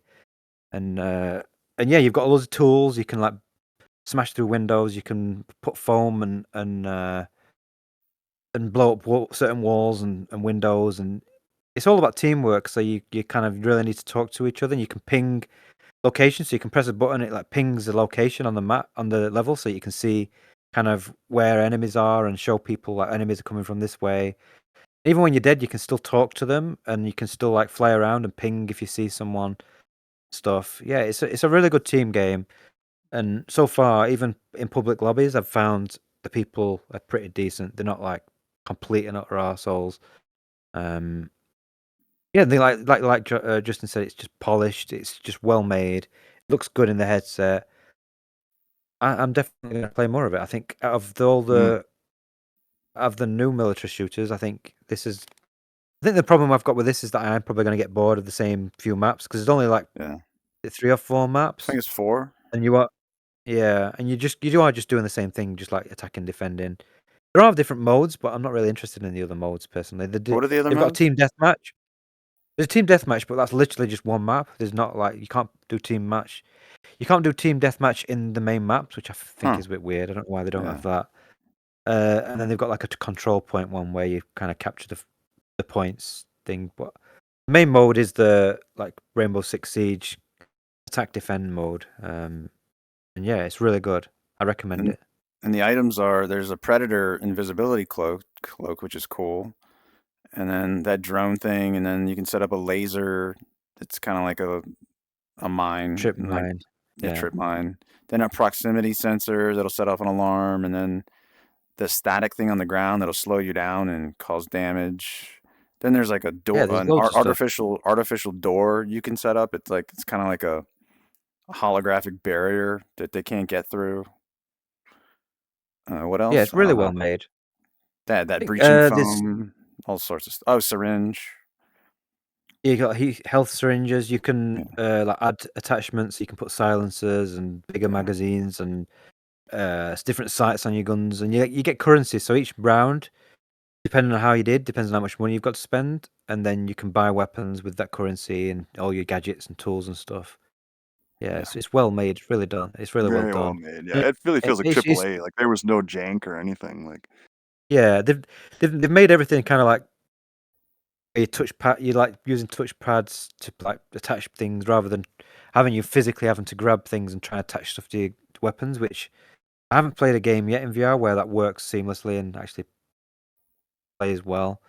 I think a lot of developers seem to think that they need to make everything ultra realistic, where you've got to like manipulate and touch every part of the gun, and I think that's if you're into that sort of thing, you might want that. And it's annoying because some games like come out which aren't ultra realistic reloads, like Crossfire Sierra Squad.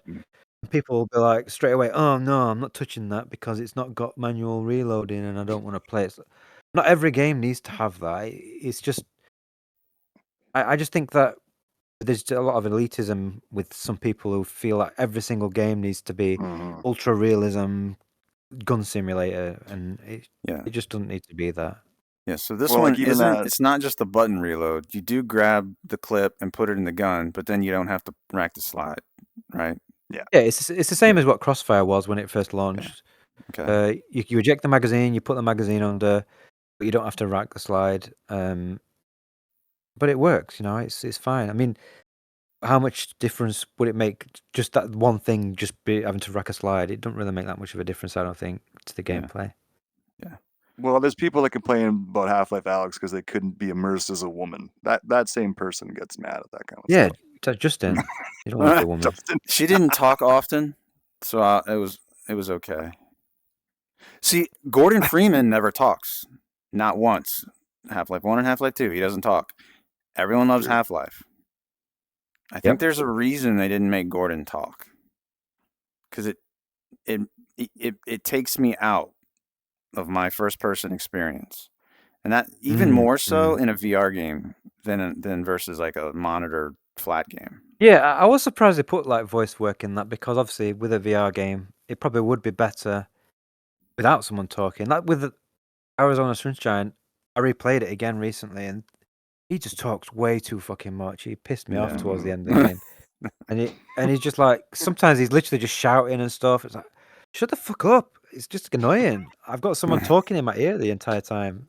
I don't need to know if you're annoyed or not. It's off. Maybe there's a setting to turn it off. I don't know. Probably. Maybe. All right, next game. Cookout. Yep. What's it called? Cookout, a Sandwich Tale or something like that? Yep. Yeah, so we played this together. Stress Tale. Yeah. So what do you guys have to say about it? You make sandwiches together. It's Overcooked basically, but in VR with motion controls. Yeah, it's good. It's another really polished game. It is very polished. Very well made, 4-player co-op. And like you have to work together as well, because you don't all have the ingredients you need. So like you have different types of bread. So like one might have white bread, one might have brown bread, one might have a bagel type bread, and each sandwich needs different types of bread, ingredients. So you kind of have to communicate. You've got customers are at the end who you've got the recipes above the head, and then each plate has a number, so that each customer's got a number. So you've got to make sure that each plate with a number on it matches the customer. So yeah, you kind of just chopping up stuff. You putting it on the making the sandwiches. It's a really simple concept. It's just really well done, and they've got like a progression system. So as you play through, there's more customers. There's a werewolf guy who, because he's a werewolf, eats shit tons of food. So like his sandwiches will be stacked full of stuff. And you've got like rabbits who are really impatient, so you've got to get their orders really quick. You've got cats who are perfectionists, so you've got to make sure that all the ingredients are piled up really neatly on the sandwich. They can't be out of place or a bit higgledy-piggledy. Higgledy-piggledy. That's not something. Oh, I knew you. Often. As soon as I said that, as soon as I said that, I knew you were going to pull me up on higgledy-piggledy. I like it. I like knew it. I want to adopt that phrase. Yeah. Higgledy-piggledy. Higgledy-piggledy. Looks something out of some British kids show or something. It's a character. This is Higgledy-piggledy. Higgledy-piggledy. Yeah. He's going to the market. Yeah, and you get like a grill that you unlock, so you have to grill some certain ingredients, and you can burn it, and then if you burn it, like smoke comes up and you can't see shit. So then you have to use a fire extinguisher to get the thing out. You've got to wash dishes, and it just gradually layers it up and adds more and more to it. It just makes it interesting. It's not just, you'd think that making sandwiches would get repetitive, but they just do enough to make it fun, and obviously with the co-op aspect, with the friends, and you're messing around, throwing things at each other, and pretending look at that, I'm jizzing on you, and you've got your mayonnaise, and you're spraying it in all over Justin's face, and you're licking his lips. You guys are so disgusting, man. Give it to me. Yeah, so that's how we play. Yeah. Yes, you really want to check this game out. How else would you play? You can jizz on your mate's face. It's awesome. Yeah. Mm-hmm. We were playing seated, and it was all the bending forward was starting to kill my back. Maybe it's better to play standing. I don't know. I was playing seated, but I was in a place where I could quickly like stand up if I needed to like reach out something and sit back down again. I didn't. Yeah. I wasn't always sat. But yeah, it's you can play it seated, but it is kind of awkward because they've got like a rotating table which rotates the dishes around so that everyone can get access to them. But sometimes it'll be on the other side of the level, so you can't reach it. So then there's no way you can sit there and wait for it to come all the way around, otherwise you run out of time. So sometimes, like Justin was like throwing stuff here, put that on, and then he'd throw on the floor, and then have to, fuck, you'd have to make it again. It's like, just put it on there for fuck's sake. And he wouldn't even tell you what fucking plate it was for. Yeah, like here's some white bread, and just throw it at you. Okay, what do you want me to do with that? Yeah, but it's really chaotic and it's really fun. Big West sandwich, bitch.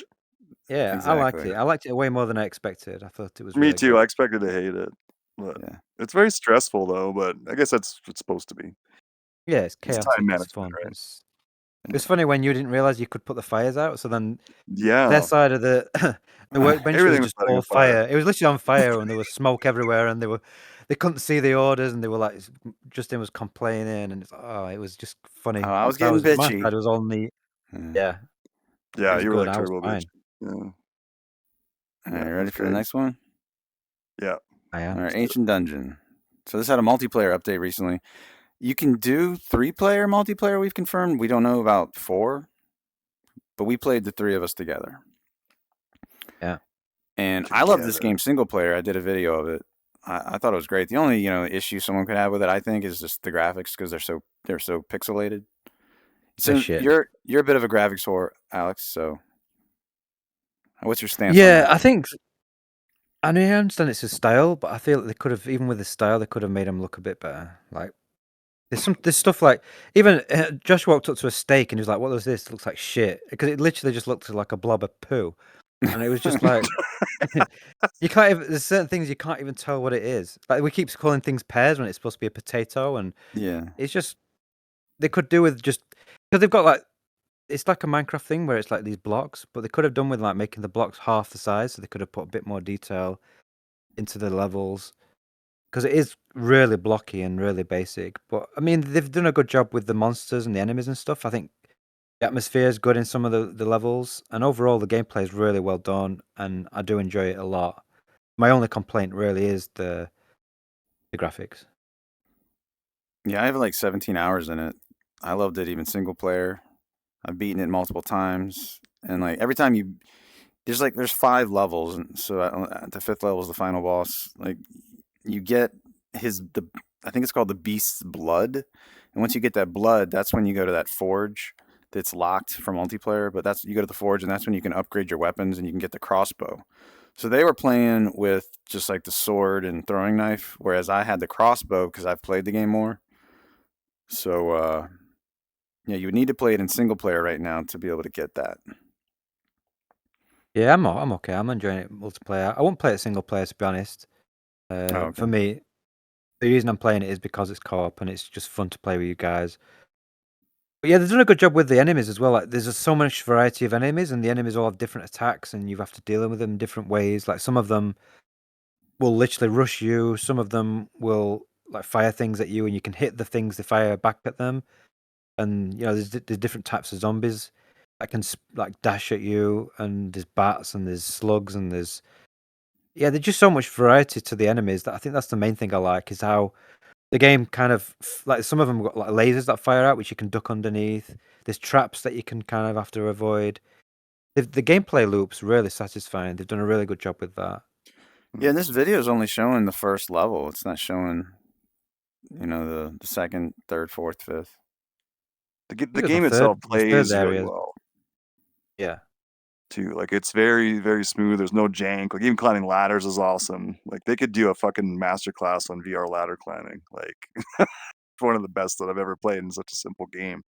But I remember that even when it was, I played this game when it was like a demo on itch, and thinking the same thing. Like, I expected nothing out of the game. I just tried it for fun because I don't mind pixel kind of games. Like, oh, it's kind of cool. I like dungeon crawlers, and it was really good even then.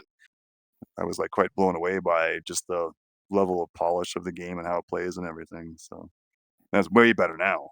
It's great. Yeah, I was quite impressed with it actually. And there's tons to unlock, and then there's this stuff called insight, where after you die, you'll earn a certain number of insight, and then you can unlock like new things in the levels, like cracks in the walls, because there's lots of secrets in the game, or you'll unlock you'll find all these special items throughout the level, and you could unlock the ability to choose between 2 different special items on one pedestal. Or there's a merchant, like in Spelunky, each level has like a merchant where you can buy items and stuff. Oh, and you can gamble there with your money if you want to see if you can, I don't know, get lucky and maybe get some really good power up or health or something. So I don't know, anything else? No, I think it's a really good dungeon crawler that is probably better in co-op. And yeah, it's good. I like it. Yeah, it's fun. I think. Oh yeah, it's coming to PSVR 2 soon, but it's on PC and Quest now. Comes out this month to Okay, PSVR 2, but it's not got co-op because apparently that's still beta. So they can't release it on PSVR 2 until it's out of the beta version. I found out to make the Quest version do multiplayer, you have to go. It's weird. You have to go to the Ancient Dungeon meta website. Then there's like you have to log into your account and be on the Ancient Dungeon website, and then there's a little drop down on the version, and you have to change it to the multiplayer beta, just like you have to do in Steam to enable it. So if you have this game on Steam, you go into properties and then betas, and you change the beta to the multiplayer beta. So that's all you have to do. Yeah, I mean it'll come out beta. I think it's already really well done as it is. So I don't think it needs a lot. How did he jump, or did he like throw himself? I think he must have thrown himself with a ladder across the map. Yeah, you can chuck off ladders pretty good. Yeah, no, I was thinking the same thing. So the guy's like, "Oh, well, it's a beta, and you guys can help me test it." So I thought it was gonna be really buggy, but it's like fucking solid. We had no problems at all. We did have some bugs. Like we went back to the main area and there was no one there, and we couldn't progress, so we had to. Oh, that one time, yeah. Forgot about that. There's pretty a few minor little shit, bits and though, bobs. really. And yeah, like there was an enemy there that you guys couldn't see, and I killed it, and you saw the coin come out of it and stuff. So there's your little thing, but there's nothing that major. As long as that enemy couldn't hurt us, since that enemy couldn't hurt us, then it's not a big issue. There's no jank in this game, really, that I can think of. No. Like, it's really polished and well done. Yeah, It's like a simple I said, even game, when but this it was a works. demo, it played well. Now let's go to the opposite. It's the opposite. The Wizards' Dark Times Brotherhood. Oh God, yeah. The shadiest game of all time. Well, maybe not, but this has an update now where you can play through 3-player co-op, and our first impression was like, "Holy shit, this is blurry as hell," and then it was, "Holy shit, you sound like shit. What the fuck?" We didn't even want each other to talk because of how bad we sounded. It was like the volume was way too loud, so it was blowing the mics out, and it was just popping, and it was actually painful for my ears listening to them talk. And then I was raising my voice more than normal to be an asshole.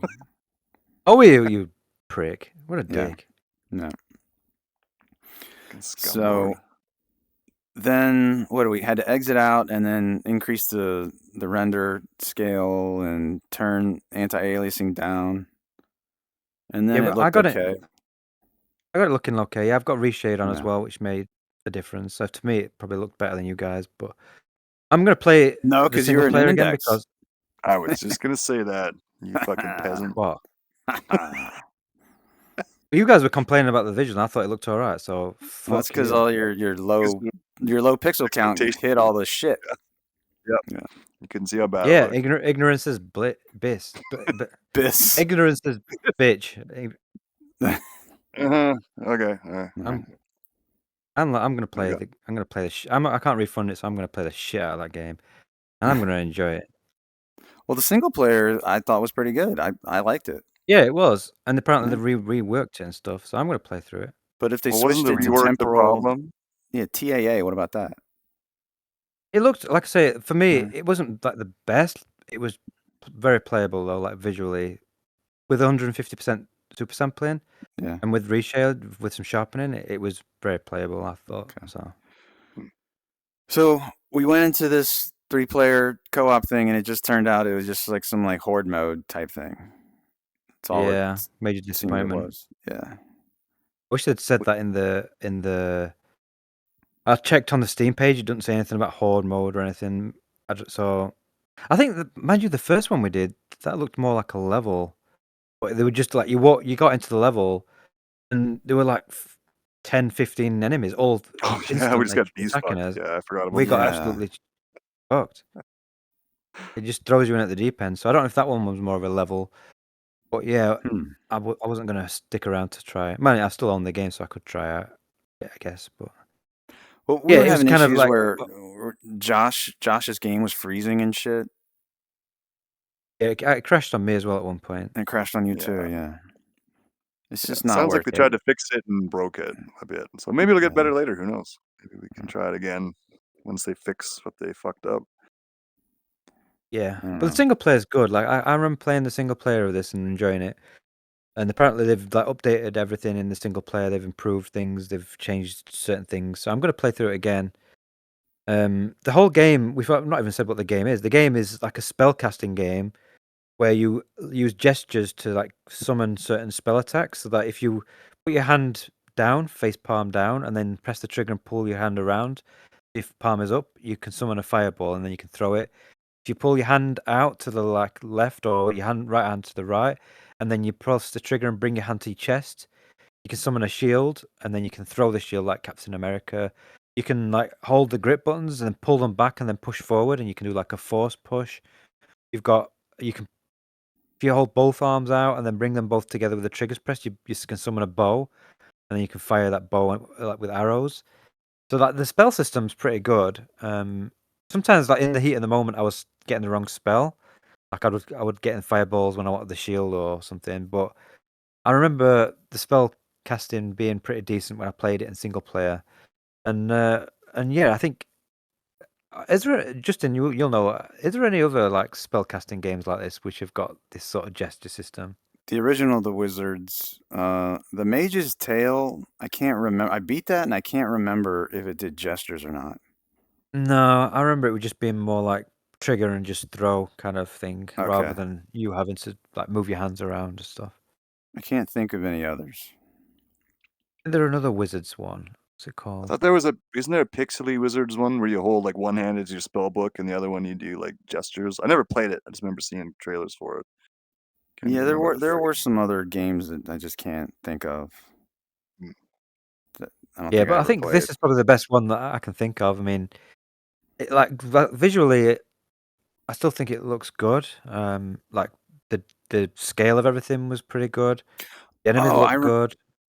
Oh God, what's the name of it? There's a game that I did like that I can't think of the name of it now.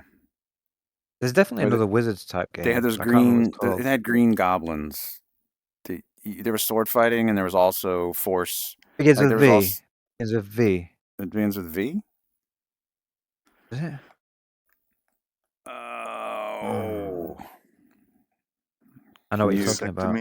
Can you talk while Can you keep them busy? while I search? I'm going to search my video game speeding list. The graphics weren't anything special, but like you liked you said that the combat and everything was good and it's like looted. It's kind of like Zelda-esque, wasn't it? I got it. Vengeful Rights. Oh, that game. Yeah. I actually own that game. Yeah. There we go. Yeah, that game was good. Yeah, that game had an update where they added more stuff to it, and I never. Oh God. I just lost. Okay, we're back. Because I took to look at my phone, I took off my Quest 3 controller, and somehow that. Okay, you know how if you put your hand in, well, Josh would know. If you put your hand in front, if you look at your hand at all, hand tracking will take over. Oh yeah. Well, then that can end up fucking everything up, like when you're at your desktop, which I'm looking at right now. Anyway, luckily that didn't totally shut down OBS, so we're good. Sorry, what were you saying? It was something about Vengeful Rights? You were saying.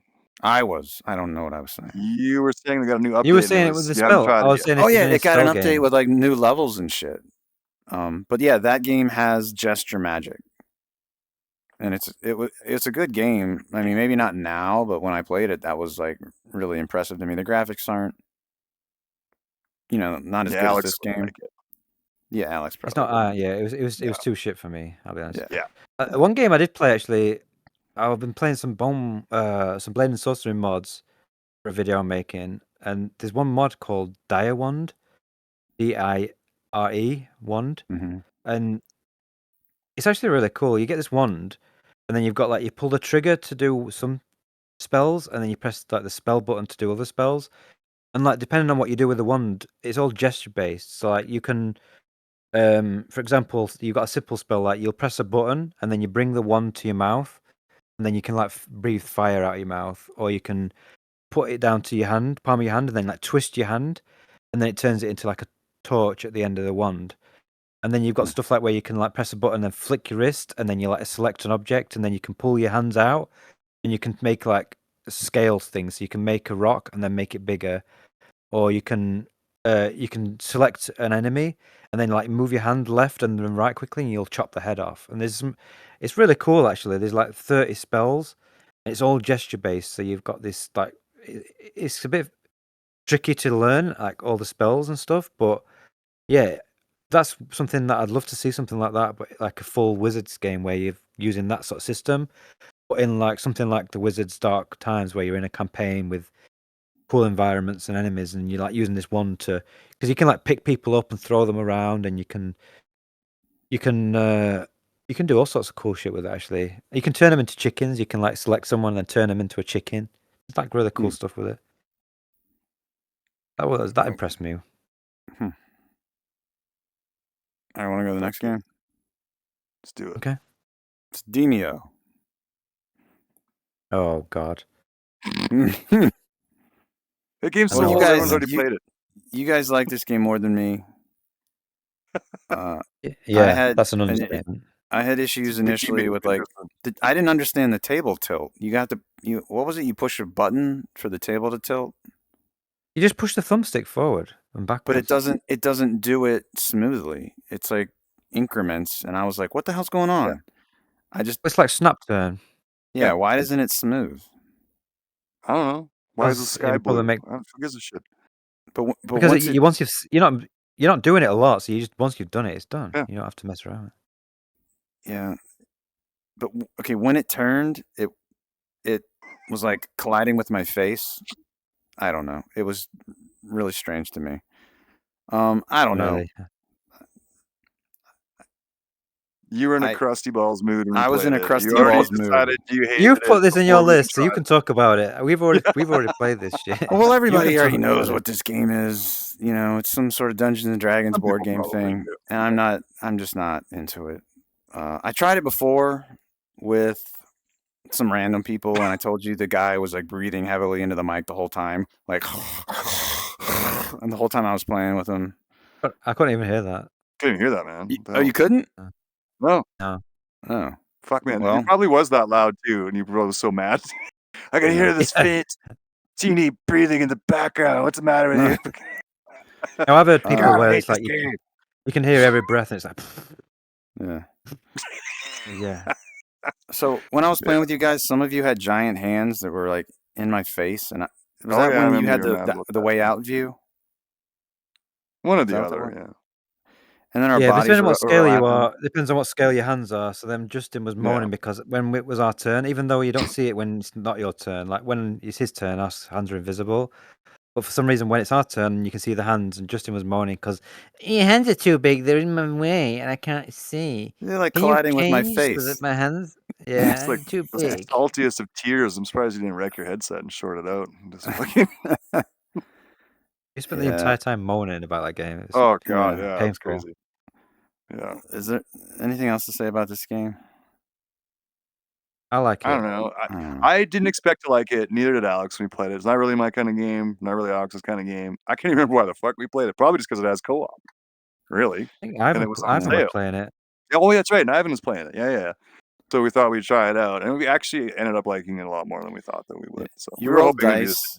You roll dice, so it's, a lot of it is luck, and then also when you're going into these areas, you don't know what's in there until you go into the area. Then all these enemies appear out of nowhere. I was thinking about it. Could they make all the enemies visible from the beginning? But would that then be too easy?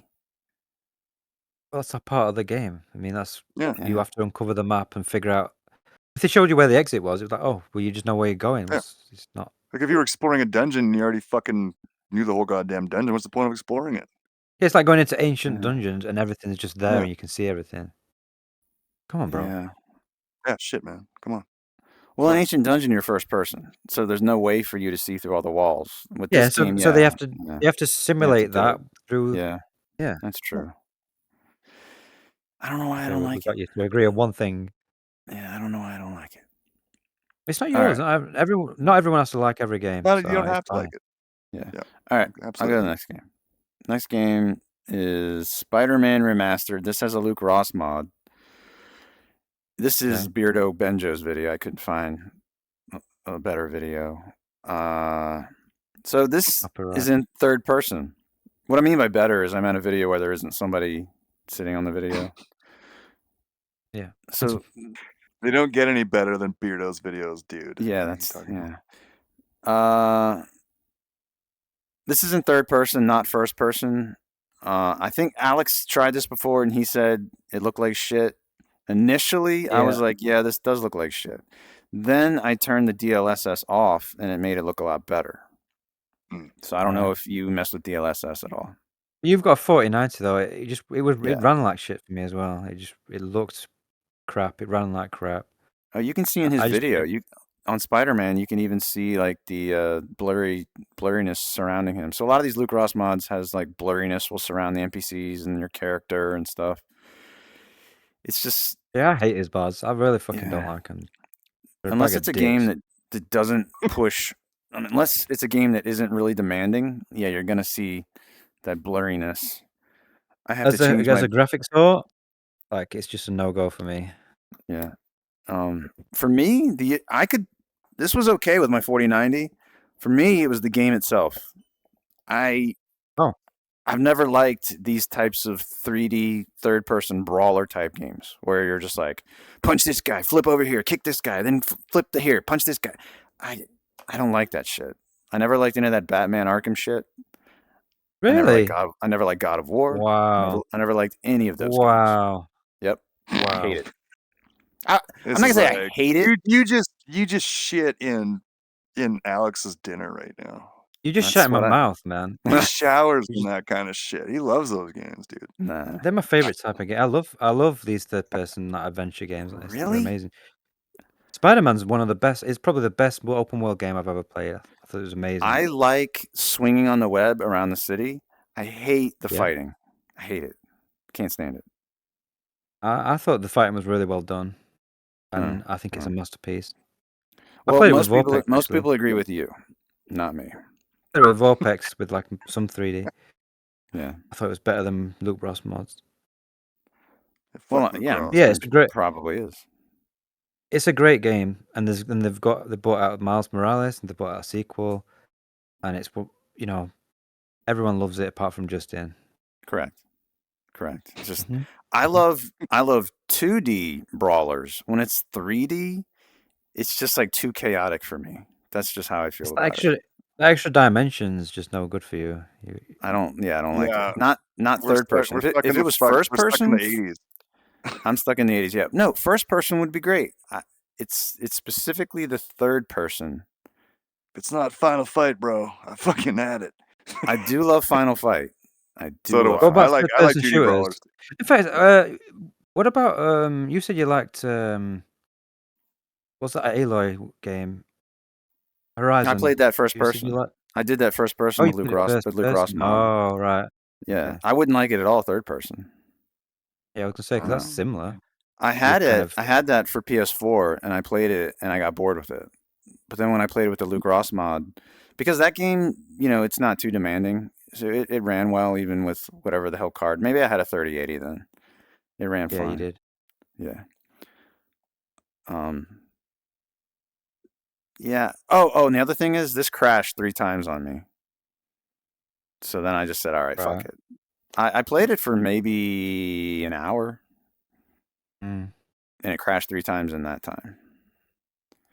So, well, it must be with the mod. It's doing that then. Probably. Because it didn't crash for me when I was playing it. I did turn on ray tracing, and I don't know if that was like just too much for my video card. Oh fuck! I don't know. Probably. Oh yeah. Well, Luke played it in his notes. He said you can turn on ray tracing and it'll be fine. But maybe he's full of shit. I don't know. Yeah. Ray tracing is generally like huge performance. So yeah. I played it with ray tracing, but I used Vorpex with like it's like not full 3D. It's like a semi 3D. So performance is pretty much the same as flat. Yeah. The game looked great, really good. All right. I'll go on to I Expect You to Die. This is our video where we played those other levels. We didn't do a video of Mission 4. We did Hot Water Mission 4, where you're in a. Are you in a? We still got 2 levels to do, Yeah, we do. Yeah, we're in like an underwater base or something. Yeah, more pain, especially for me. Why is it this game? Because I've played the first 2 and I didn't find them as annoying. I wonder why this one's really annoying as both. Maybe it wasn't tested as much. Maybe it was rushed. I feel like it's a lot harder than the other 2 as well. Like we've both struggled with this one way more. We even had to look up. Then there was a guy in the forum saying this one's too easy, and we were both in there arguing. No, that's insane. This is the hardest one out of the 3 by far. Yeah, like it's really hard. And there was a DLC Space Mission one that I never finished. Did you ever finish that one? I did that one. Oh, you did? God damn. Yeah. Alex is good at these games. So each level he's finished before I have. Yeah, that's because I said you don't have to play it if you don't want. He's like, no, I need to play it because I need to be faster than you on one of the levels. So that's what he said. Yeah. And I have 2 more levels. Competitive. 2 more levels to do it. Well, if it's happened, I'm competitive. Yeah, once I've been beaten 4 times in a row, it's okay. Now I got to do something. Okay. Yeah. See, we've got 2 more to do. Yeah. If you can beat me on them. But now you're just gonna try even harder. Because Alex is also competitive, so. Yeah. I was gonna say I wasn't trying to beat you. I thought we were doing it together. I wasn't. As co-op. I wasn't trying to beat you either. But so what's the problem? Because the fact that you did beat me. It doesn't matter whether you tried to or not. It's like, you know. It's like it was but we worked together. Like if me that hurt. we did it, we did it together. Like sometimes you figure things out, sometimes I figure things out. I know, but I think don't you think that if I had finished all 4 levels before you, don't you think you'd be a little irritated? No. Come on. Yeah, right. No. I know you're joking. Cared. I'm not. Why would it bother me? I don't believe it. Okay. What do you think, Josh? Well, you know, I don't know. I kind of believe Alex, but then I remember what he's like when we play fucking golf. We play walkabout. I'm not that competitive in golf. Seconds. I check the score just because there's a competitive element. I always lose in golf. I mean, I'm shit at it. It's all you two always win at golf compared to me anyway, so it's not like it bothers me that much. But I always check just to see what the scores are. But I'm not he gets pretty aggro when he's losing too. Well, this one's more like This is more like an intelligence test. Yeah, because I'm more intelligent than you. Like you're better more intelligent than you. That's why I have to fucking. I'm way more intelligent than you. Why? I'm just like, I'm like fucking. You're like the muscle jock guy, and he's like the nerd in the college movie. It's fine. Yeah, I wear glasses, and you don't. That's true. Once I got LASIK, in the brain. I turned into a total dumb jock. Yeah, you turned into a proper. You kick like sand on the beach. Yeah. Kind of shit. So I don't know what levels 5 and 6 are, but we'll suffer through it at some point. The controls in this game suck. Yeah, it's the controls. We've already said 2 weeks in a row, 2 months in a row now. But yeah, the controls are the worst thing. They've not updated them since 2016, and they need to because they're shite. Oh, and in Mission 4, there was something that you have to interact with that got stuck for me. So like, there's no way for me to. Well, maybe did that thing? Oh yeah, do you think you did have to use that thing later in the level? Yeah, I got rid of something that we needed, and we had to literally restart because there was no way to finish the level. We got soft locked out of it. So yeah, good game. Refund. All right, we'll go to the next game. Next game is Rooms of Realities. We did that asylum level. Yeah, we did the last level. Yeah, I thought I like the start of this one. Yeah. When we were separated, because we were cool. Exactly, we were separated. So I was in one room. Well, me and Josh weren't. Yeah, I was in one room, and Josh and Alex were in some other room, and we were talking over Discord. What would have happened if we weren't? It would have been fucking hard, man. Yeah, how do you do it? I don't even know. Oh, maybe there was a little. I bet there was like a little microphone to talk into or something. Probably. No, I think you could still hear each other. I think. Oh, you talking? Yeah. You just couldn't see what was happening with each other's thing. Still same. I thought we used the proximity chat in the game because there was a part at the end where we ended up going back into Discord, and you were like, "Guys, you guys have gone somewhere, and I don't know." Oh yeah, that's right. Yeah. Okay. Alex always wants to do that. He always wants to like turn off. I always like that because I like that stuff for some reason. I do. I just think it adds to it. But you two. I don't care either way. I just remember the one time Justin got all bitchy about it. He's like, "Why the fuck? No, I'm not doing anything." Well, that was the infection thing in Pavlov, and I was trying to get us to do the proximity thing. And that's right. Yeah, okay. And he was like, "What was the fuck? What?" I was like, "Oh shit!" Pissed him off. Yeah, it's fine. I don't remember. I don't know. Fucking idiot. Anything else about this game? What are there 3 different? Is it 3 different scenarios or 4? I don't remember. It's 3 different scenarios, 3 chapters in each one. Takes about 2 hours to each one, so probably 6 hours total. Up to 4-player co-op. The challenges are good. They fixed the locomotion problems where you're jittering around. Yeah. And I think it's a good multiplayer escape the room game. I think it's. Yeah, I liked it. I liked it. Yeah. Yeah, it was fun. All right. Okay, Dungeons of Eternity. I'm putting this here. Can I stretch this thing out? Yes. I'm doing this with my Quest 3 controller right now. Yeah. So yeah, I'm in a Quest 3. Josh is in a Quest 3, and Alex is in an Index. So piece of shit Index. Yeah. So Josh and I were playing Dungeons of Eternity with some little kid who was trying to slit our throats the last time we Oh played. yeah, I forgot about that kid. Did you? Yeah. He was coming up to us and putting his knife to our throats and saying, "Give me all your money." And that, I don't know, that was all. So here's a roadmap so in December they're going to add new monster types, additional dungeon chambers, more weapons, and a surprise gift, whatever that means. Spring and summer, this is important to me, they're going to add end game features and content. That'll be cool. Because, like, for me, I kind of need an end game, like, for me to want to play. Like, just playing a game just, like, kind of, like, for fun. Yeah. I need, doesn't like, really a way do to it. finish it. Yeah. Arachnophobia mode. Alex might have needed that years ago. I don't know. Not anymore. Right now. He's hardcore now, except for he's what fucking game was Walkabout? that? Walkabout Spiders. I told you I had We something. don't There was talk about something that. outside. I needed to go and look at. Told you. So, they say offline mode.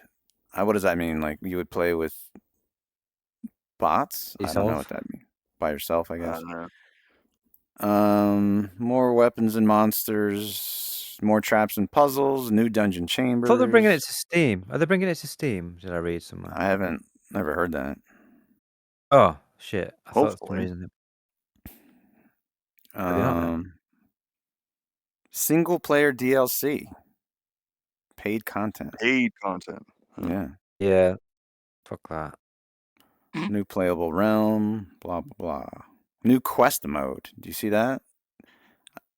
Instead of like quest like the headset, I think they mean like there will be a quest. Like to do. Yeah. I don't know. I do. don't know what. One thing I will say about this game over Ancients of what's it called? Ancient Dungeon. Ancient Dungeon. Yeah. It's obviously it looks better, but also I like the like leveling up and stuff, and like making new weapons and finding stuff, and that's one thing I think they could do with an Ancient Dungeon. Like you have the same weapons every time. There's no like upgrading your weapons or getting new spears or knives and swords and stuff. Which there is in single player, but not in multiplayer right now. Is there?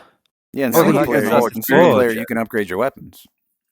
Oh, well, they need that. We're then, still yeah. like beta moding it, right? So it's not like the finished product. That's why I have Yeah, the they need to crossbow and improve you that. guys don't, because I upgraded my shit. Yeah. All right. Yeah. I'll retract what I just said. Okay. Better. So now I added this in here. I added in Nightmara. See, I don't know if you want to talk about it at all. This was on I'll talk about this, yeah. Meta TV? The Meta TV Yeah. app? You don't like Fuck it? is that? What the hell is Meta TV? I mean, I didn't really like the story, but I liked the visuals. And what did you say just there? carry on watching it. There's 3 chapters. 3 chapters, yeah. Yeah. And they're about 15 minutes each, something like that. Like 45 minutes content. It's not a game. It's a animation. Like these are all made in Tilt Brush. So they're like No, I thought you animations that said have that other animation thing. Oh, whatever the other one is. Quill, is it? Yeah, Quill. Yeah, there you go. It's the Metronome one. And yeah, they're like all 3D, and the way they transition scenes and stuff is really cool.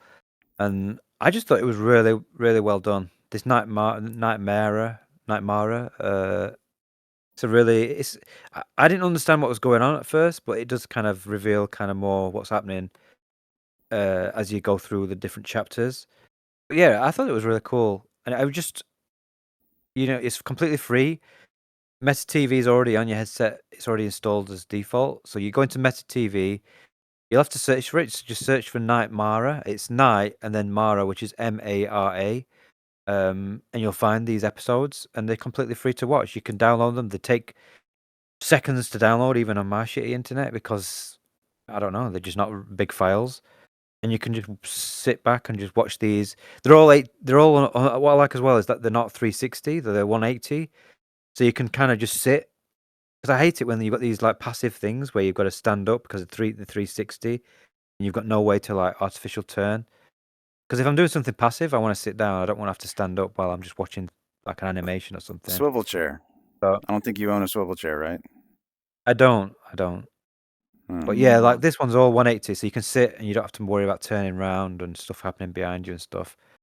And yeah, there's a few different ones that I tried, but this was the best one. So I think this is the one that I would recommend people look at. And if you don't like this, then the others probably won't be your cup of tea. I'll check out the others. I just didn't. It was hard to understand what was going on. Yeah, I had the same thing. The first Yeah. episode was like, what the fuck is going on? Because it's so random in places Yeah. and it flicks between these different worlds almost. And I didn't really understand what the hell was going on. But it does like, explain stuff as you go through the chapters. All right. So I went to MediTV app to do Nightmara because you recommended it. And then I saw something. I was like, oh, yeah, that's something I wanted to see. It's The Soloist. This is 360 3D video of Alex Honnold, the climber that climbs without a rope. I mean, he's climbing in this video without a rope, and he does this all the time. Nuts. He's psycho, and he has a wife and a kid, and he's doing that. So anyway, because I was in a swivel chair, I could just 360 turn and look around. So it's like really cool looking stuff to see, like these mountains and everywhere he's climbing is extremely scenic. It does some of this. Sometimes it is kind of hard to focus on some of this video. Like a lot of times, 3D video sometimes it just doesn't look quite right. Yeah, I've never been impressed with this sort of stuff. Yeah, but it's. What's the resolution like?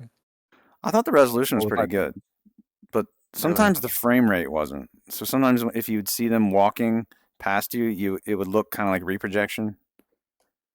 Right. And I downloaded the full file. The full file was like 26 gigs or something, just to see if that would improve the quality. I couldn't really tell if it did.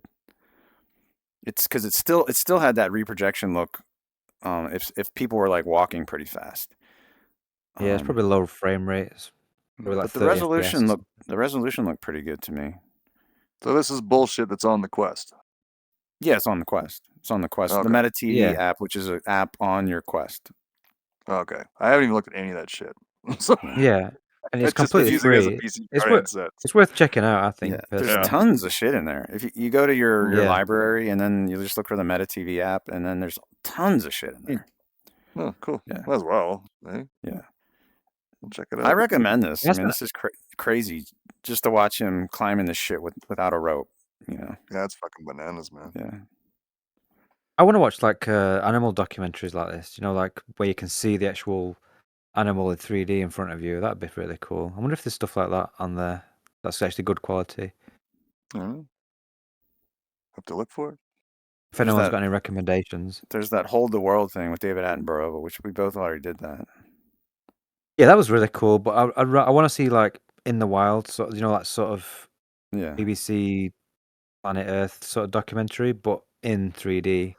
I know for sure they have 2D on there, but 3D is the question. Yeah. They've got some 2D stuff on there as well, like Red Letter Talk and stuff, or whatever it's called, with Jaden. They have that Smith on there? Yeah, and I was like, why is this on here? Is that 3D? Am I sat watching them at a table just talk to each other in 3D? It's such a weird thing. There's a lot of shit on there. I think you've got to try and filter out the good stuff. Yeah. I can recommend some more stuff I watched, which were like the animation stuff. But like I say, the Nightmara one was the one. I spent a full I ran my battery dead watching all this stuff on Meta TV. I thought it was pretty good. Wow. I've wondered so like that Nightmara or any game looks fine in 3D. Why is it that they can't get video to look right? Is it the IPD of the cameras? Like they're, like what's the deal? Can anybody have any I don't idea? know. Because I've done like VR porn before, and it never looks right. It just looks. The scale always looks weird. The resolution always looks shit. It's like I'd rather just watch normal, regular porn. I'm not interested in VR porn, and I just think the technology is just not there to capture this stuff right. Yeah, like I wonder, is it like the focus? Like, like maybe the cameras are focused on a distance that we're not focused on in VR, something like that. Well, that's another problem. Like, how do they, like, because obviously, if you've got something that's really close to you, how do they accommodate for the different IPD and the different? That's another thing. Like IPD, everyone's IPD is different. So how do they capture the footage so that it matches up with everyone's IPD so that the 3D is right? I just think it's kind of limited to that. I think photogrammetry is probably a better way of doing like this sort of stuff. If they could do it really good quality and have like a 3D environment you can walk through in, like as an actual proper 3D space. But when it's people, they couldn't do it with people though. They can do it. We wrote like with that David Attenborough thing. That was photogrammetry, 3D people. Yeah. Oh, okay. What about Seventh Guest? Didn't they do that in Seventh Guest? Yeah, I think there was a Blade Runner thing. Very good with that one. You said there was a Blade Runner thing that does it. Yeah, there's a Blade Runner one. I don't know if that was photogrammetry. It was kind of like it kind of looked like polygons with like textures put on top of it almost. I think they are still polygons. That's basically what it is. It's still, but it's just done with photographs so that it's all as photorealistic as you can get. But I think all that, like the lighting and stuff's obviously still going to be game lighting. It's not going to be like ultra realistic. Yeah. All right, I'll go to the next thing. Last time we had a quest. Muted. Yeah, say that again. Make sure you mute the video this time. There's no video. This is a picture. Oh, yeah. Well, you don't need to mute the picture. Make sure you mute this picture. I am making sure I'm muting this picture right now. All right. This is my quest. Your quest? Yes, with the Bobo VR oh my Pro God. M3. And then how many there's batteries you got, dude? 3. So then there's this little charger station here on the left. This setup right here with 3 batteries will keep you charged indefinitely forever. Let me see. Let me look at my battery right now. My Quest battery is at 94, and I've had a Bobo VR battery in this whole time. I did. Oh God. Uh-oh. I'm getting excited here.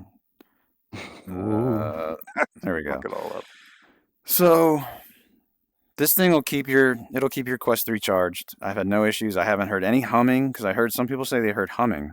I don't know. Maybe you have to have really sensitive ears, or maybe like these are B2 batteries, which is the old model. There is no like B3 model. There's no model made specifically for this head strap. That surprises me, man. Yeah, these are the same batteries that are used on the Quest 2 head strap.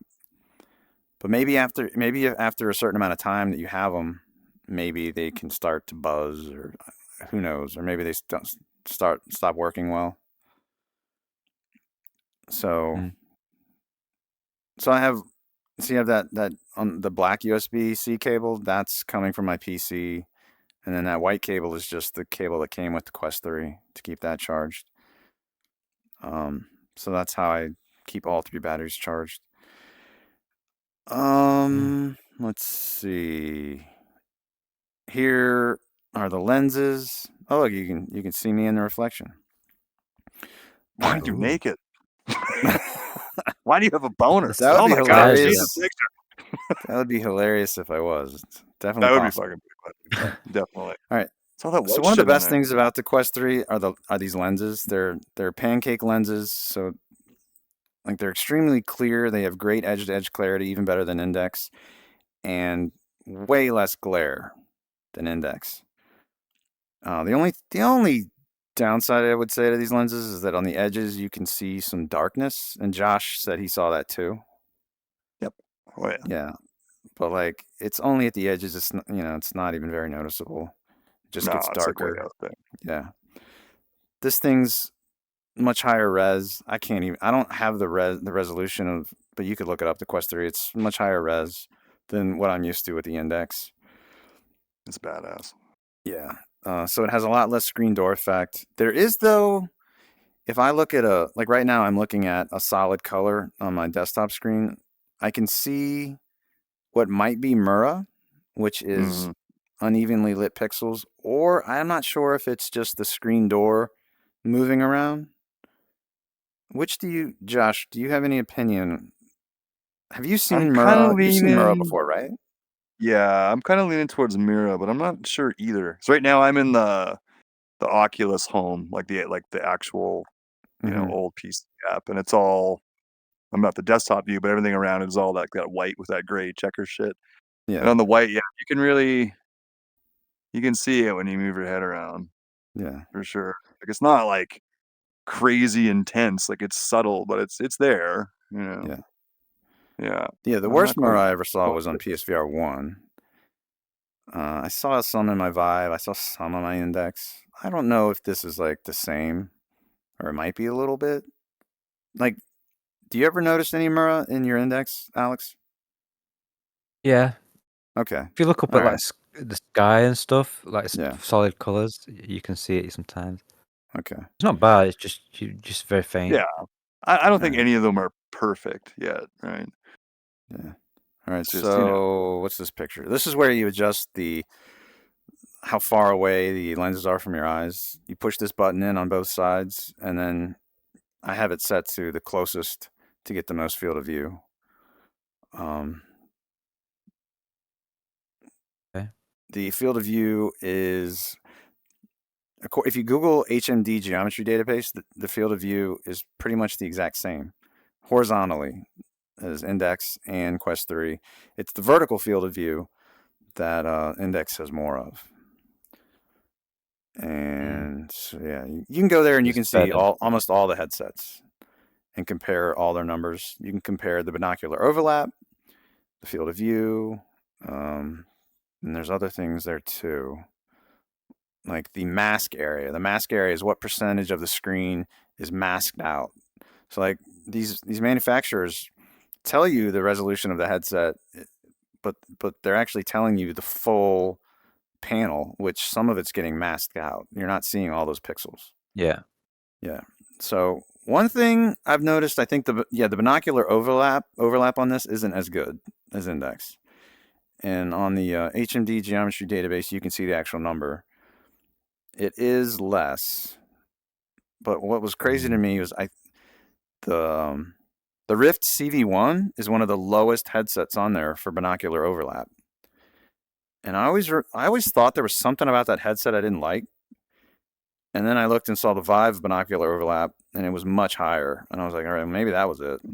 Because that's not something you ever can see on a spec sheet, the binocular overlap, usually, Yeah, I never even heard of that till you mentioned it, actually. Yeah, it's how much of the two lenses are combined where you can see a 3D stereo image. And the lowest headsets are the Varjo headsets of all, which was. But the Pimax is pretty good for that though. Like they have really good overlap. Like the Crystal apparently. I don't know. Can you Google HMD geometry database right now? No, not really. No. Nah, bro. Fucking weak. I'm okay. I don't care that much. I was meaning to go to that site and take screenshots, but I forgot to do that. Whatever. Okay. Yeah, you're probably gonna bore everybody to death with your probably database shit, dude. Probably. Oh yeah. So here's the arms on top of the I got it on. What do you want to know? Are you gonna move on? Yeah, moving on is probably better. I'm gonna forget that I did that. Yeah, let's get him move on. I'm getting started on numbers. He loves a good number. I do. Pedantic. This one's got an overlap of 5.2 millimeters, and this one's 5.3. Yeah. So Josh can't listen to someone talk in a video game for 5 minutes. Exactly. You got to listen to me, but I won't listen to you. Yeah. Well, fair. Okay. Yeah. So this is the M3 Pro strap here. These arms here come with these. I'm having to unhide pictures. These things. You have these things on yours right now. These things started to hurt my head, so I'm just letting people know. I took these off, and now I have way more comfort. But maybe you'll just leave yours on. They attach. I might try. Thing is, like they have Velcro on, and I can see that's like the spiny side of the Velcro. I don't have much hair up there, so that might get a little scratchy. Yeah, this hasn't touched. This hasn't affected me. I don't even know if these arms even touch my head anymore. They might not even touch my head. Oh, okay. Yeah. And I think this forehead, it kind of goes on my upper forehead. I think this thing is enough. I do wish there was a strap across the middle, but there isn't. Well, that's I wonder why they fucking didn't just thing connect is, that man. together. What'd you say? That's what that is Wonder a why they just. strap. No, I'm It's like talking half a about. strap. I'm though. talking about the strap like the Index has. Oh yeah. Oh, you But mean I just like mean, all, you know what I mean? all It the way serves the down? same purpose. the Yeah, middle? down the middle. I want that Yeah, also. yeah. Same as Like- my deluxe audio strap had that, didn't it? Yeah, the Rift S had a halo band like this, but it also had a strap down the middle. Yeah, the Rift S was really comfortable. Yeah, I it like was. that headset. So what else am I going to say about this? So the comfort, the strap out of the box, I say no, you can't use that. I bought the Elite strap without a battery because I bought my dad a Quest 3 and I got him that Elite strap and he hasn't complained about the comfort.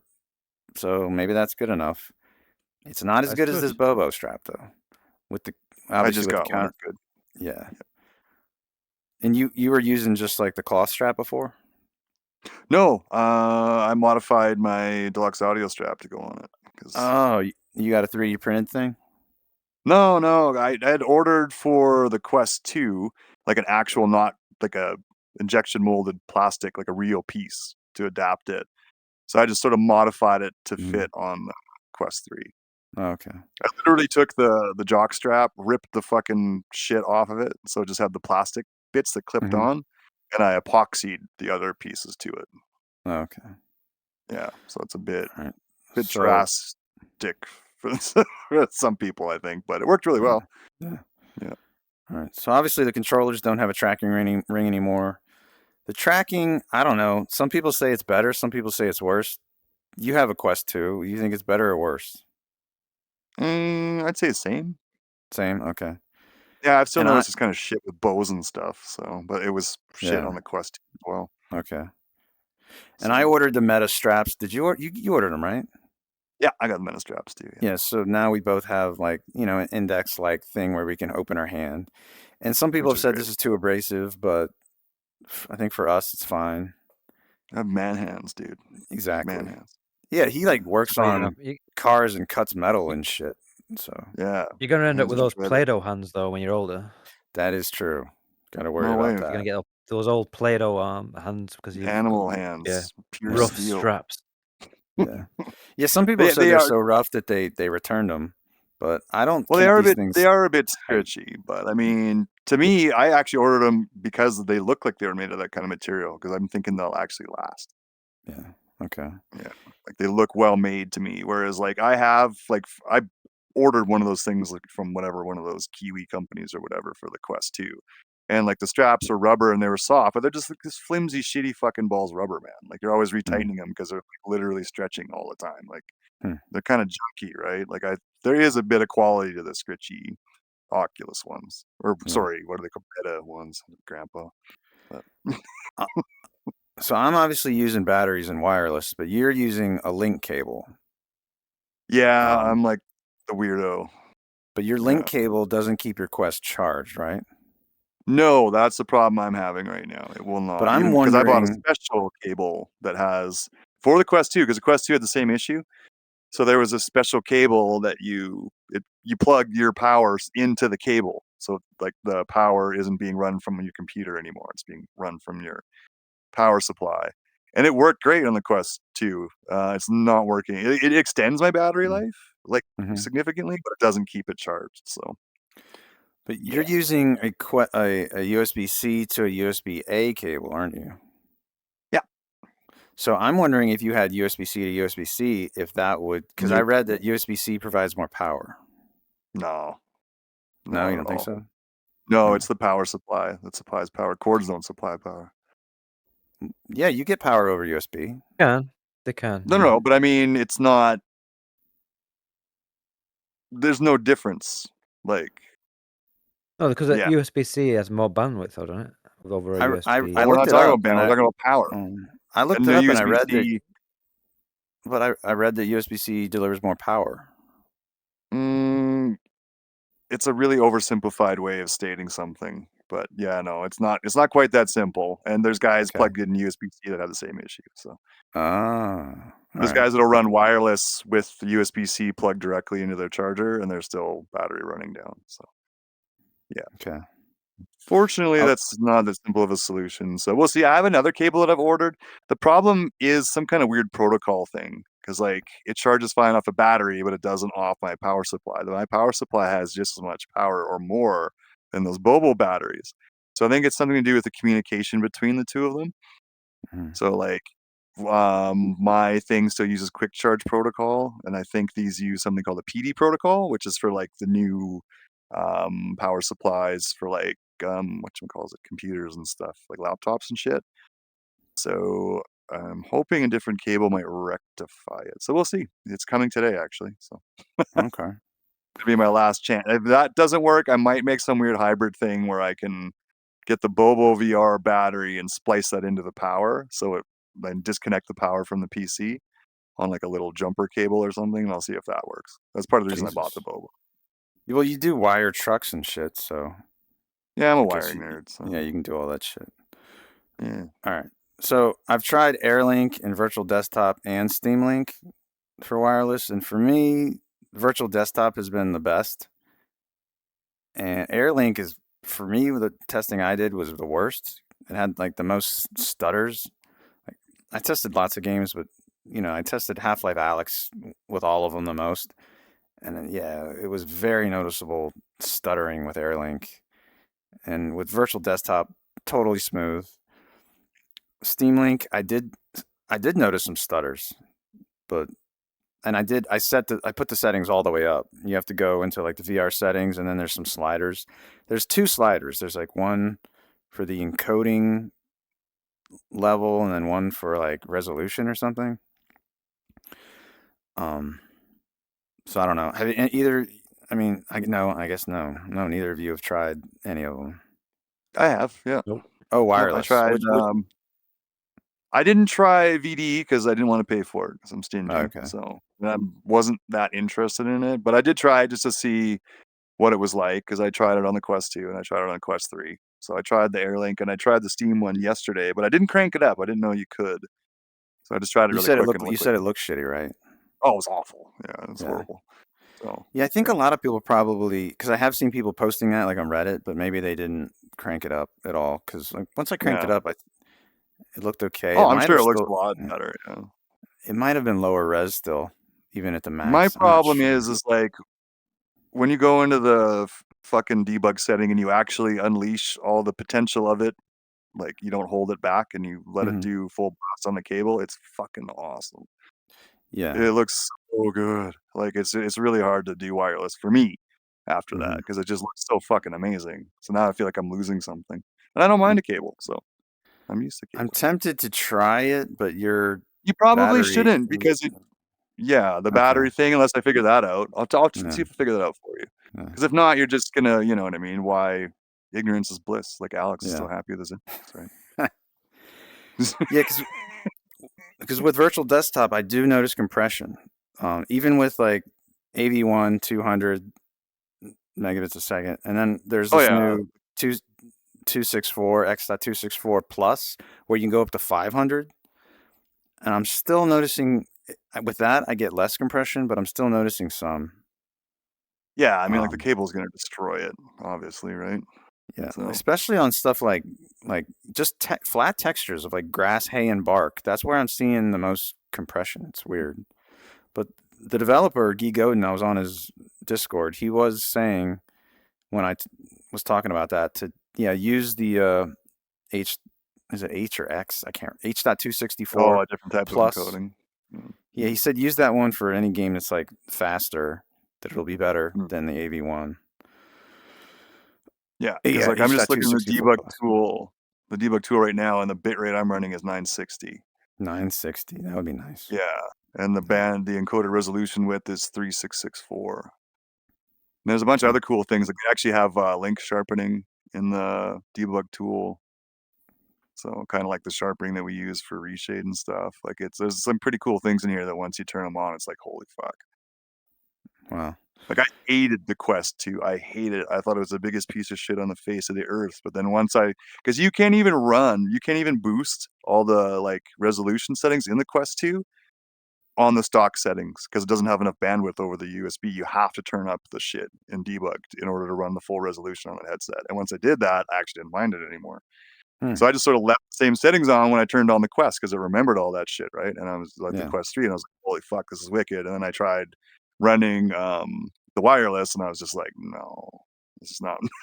It's like, no, worth it, man. Fuck it, especially since I do a lot of sim racing too. So like, you don't know the stutter? Was the issue stutter or compression? Compression, I think. It just doesn't look as good. Yeah, okay. So resolution, you can't run as high as resolution. You can't even run these settings on wireless. It won't even let you. Okay. Well, like you have to turn shit down to get the Oculus fucking wireless to even work. Like, yeah. Yeah. Okay. Anyway, we're probably going way nerdy on this shit. Alex is probably dying. He's like, shut up. He left. Fine. I'm okay. Okay, as far as MR, it looks. What does it look like? 480p, maybe to you. It's noisy. Everyone already has heard all this. Yeah, it's not that great. I don't know. But it's my preferred startup method. I don't want to start up in those shitty Quest home environments. I start up in my MR so I can see around my room. I don't know about you. Oh, no, I got it turned off. I really don't give a fuck about it. I like to be able to see around me and like be like, all right, let me pick this thing up. Let me, whatever. I can easily go to my computer if there's something I need to do on the computer. I go to the bathroom with my Quest 3 still on my head. I used to do that when I was running HTC wireless all the time. Yeah. Well, okay. Yeah. HTC wireless. Nice. Oh, because you had cameras on your Cosmos? Yeah. Oh, okay. All right. It had color too, actually. I don't know why it had color because you didn't need it on the Cosmos because it flipped up. Okay. So I could flip it up or I could use the camera. So I usually flipped it up. Yeah, so like I said, I bought this thing for my dad, and he's someone like me that complains a lot. He hasn't complained. I'm very surprised. Does he use it? Not by himself. He only uses it like if I'm like, hey, want to play Walkabout? Then he'll play. But he does, he's in his 70s, so like, it's weird. He plays golf in real life, like full golf. But when he plays Walkabout with me, he complains about his back hurting. Like, because you're just standing there, you're not walking. Yeah, because standing in one spot.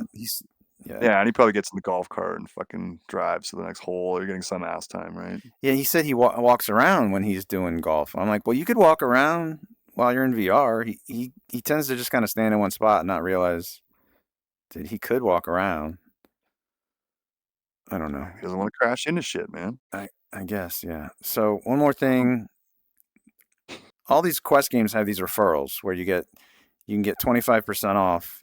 And there's this website called Metadog. It's a GitHub site where if you need to get a code, you can just go there and get a code for any game you want. You just type in the game, bam, there's a code for you.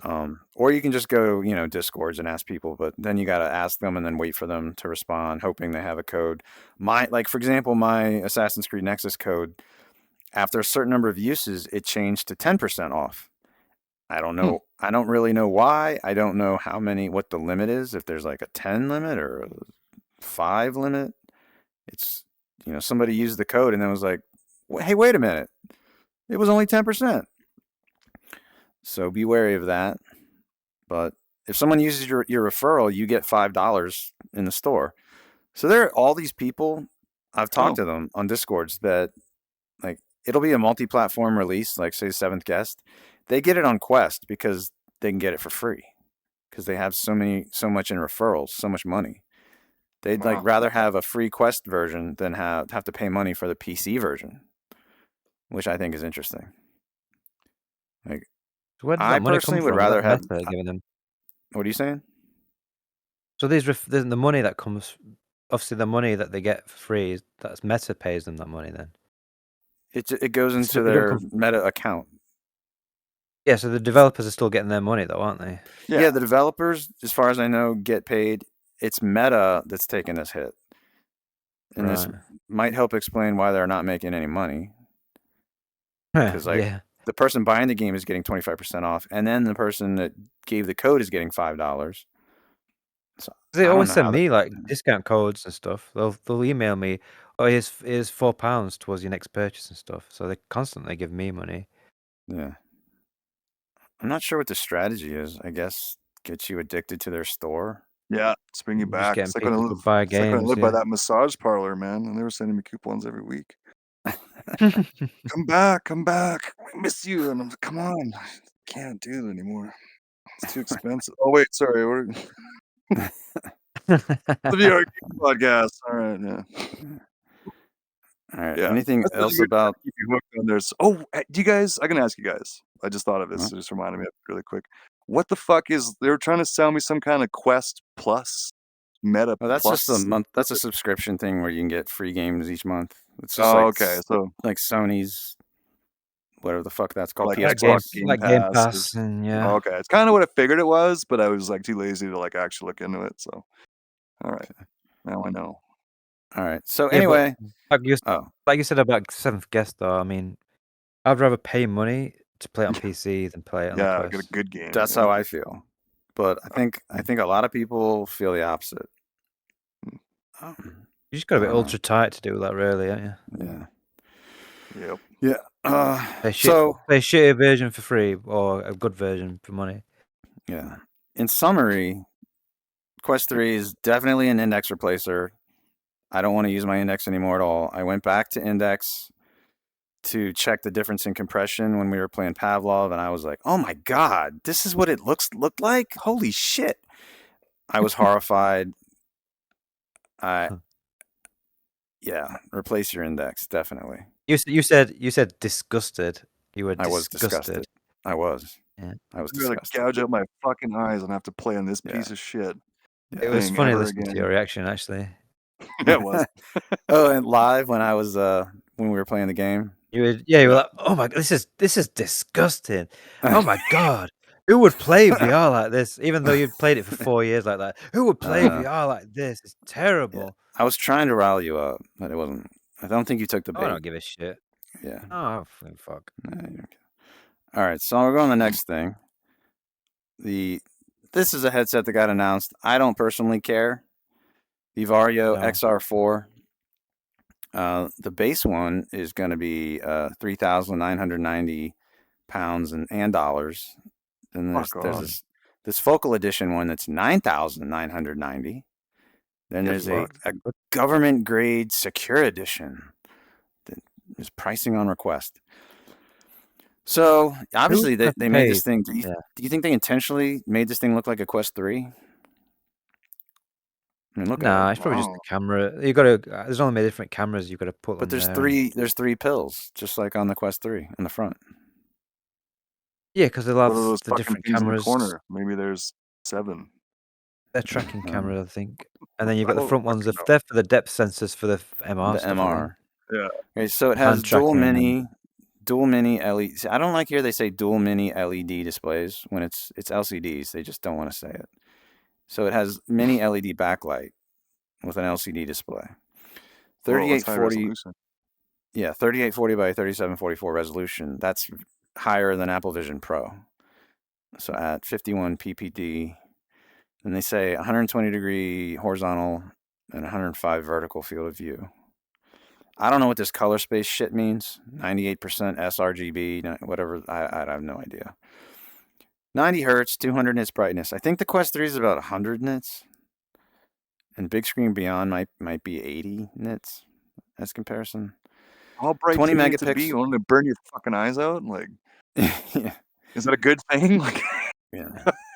We have the brightest thing ever. It's so bright you will die. Yeah. Well, the Vive was like that. I don't know what nits that was, but that shit was bright. It was. I loved it. Especially if you never did the lens mod on it either. Like, holy fuck. It's intense. Yeah, no. 20 megapixel pass-through cameras, 33 ppd pass-through. Inside-out tracking, art and OptiTrack. I don't know what that means. Got LiDAR, bro. It has LiDAR, 200 hertz eye tracking, auto IPD. It comes with controllers.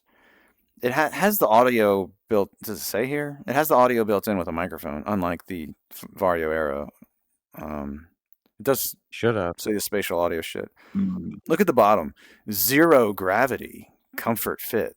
That's such bullshit What? marketing. It's marketing. They can literally remove gravity now. Fuck, I know. dude. Isn't that amazing? That's why it's so expensive. I know. It's got some sort Remove of all gravity the money from field. your bank account with Yeah. zero gravity. Yeah. So this focal edition, the only difference I think is that it has cameras that can focus, which can bring it up to 51 ppd pass through with autofocus. You're paying a lot for that. Anyway, like I said, on that H&D geometry database, Varjo headsets have the lowest binocular overlap. So I don't Is this shit really marketed for consumers? Because I just started working for like a really big multinational, and they sent all these people, like, because we're doing a startup for this new plant right now, and I finally got to see one of these office twats with their fucking MR headset thing in there doing finger shit and fucking in the lunch area. I'm like, holy fuck. I think that's more. I don't know what it was. I kind of wanted to go ask them. It might have been the HTC one. I think that's what it was. Whatever that thing's called. That new one. I can't remember what the fuck it's called. You mean it's got pancake lenses. It's actually kind of cool. No, not the Elite. They have a new one that's a standalone. The XR Elite is standalone, I thought.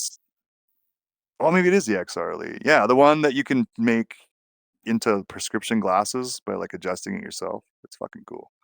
I thought that was really neat. But anyway, I think that's the one that she had. But yeah, I think that's more what this kind of shit's marketed for, right? Like these big companies have really deep pockets. They don't give a fuck what things cost. They're just like, yeah, let's fucking buy it. Yeah, it's enterprise stuff. Yeah. The XR3, they had the XR3. That was an expensive one, and then they came out the Varjo Aero. So maybe they're probably going to come out with a consumer version, after this. But this has aspheric lenses. It doesn't have pancake lenses. That really puts me off. Because aspheric lenses tend to have like distortion on the edges, and they have chromatic aberration and they're heavy. I want pancakes now. That's all I really want. So I want pancakes. Yeah. Yeah. Who doesn't like pancakes? Right. Something fucking all right. wrong with you. We'll go to the next thing. Stranger Things VR got delayed. I don't think they have a release date. I don't know. Not much else to say. Q1, I think. Yeah. So let's see. Warplanes Air Core. I just learned about this. This comes out December 4th. Never heard of it. Wait a second. There. It's on App Lab. It's coming to Quest. No, wait. Let me see. Is that what it is? Look like it's coming to the Atari it's coming to Steam on December 4th. It's already on App Lab. Maybe December 4th it comes officially on the Quest store also. I'm not sure. Looks shit. This looks like the CG from like fucking 1989. It's a Quest. I think it's a Quest trailer. Did you play the other Warplanes games?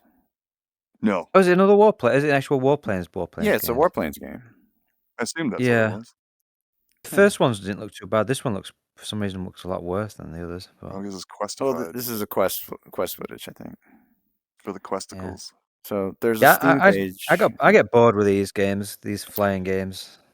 I feel the same way about driving. Driving and flying are both boring. You need the fucking motion rig. If you spend $8,000 on a fucking 6-axis motion rig, you love flying. Yeah. You love it. You'll love it. The thing about flying is that you're just in the open space, whereas driving, you've got different roads, different twists, turns, different cars, they handle differently. Like planes are just like turn, bank left. Yeah, bank but we right, like cars. There's people that fucking really nerd out on planes too. I've worked with guys like that. They're like jizzing themselves over fucking planes and shit. So they love this stuff. Me, I'm like, man, it's cool, but it's not my thing, right?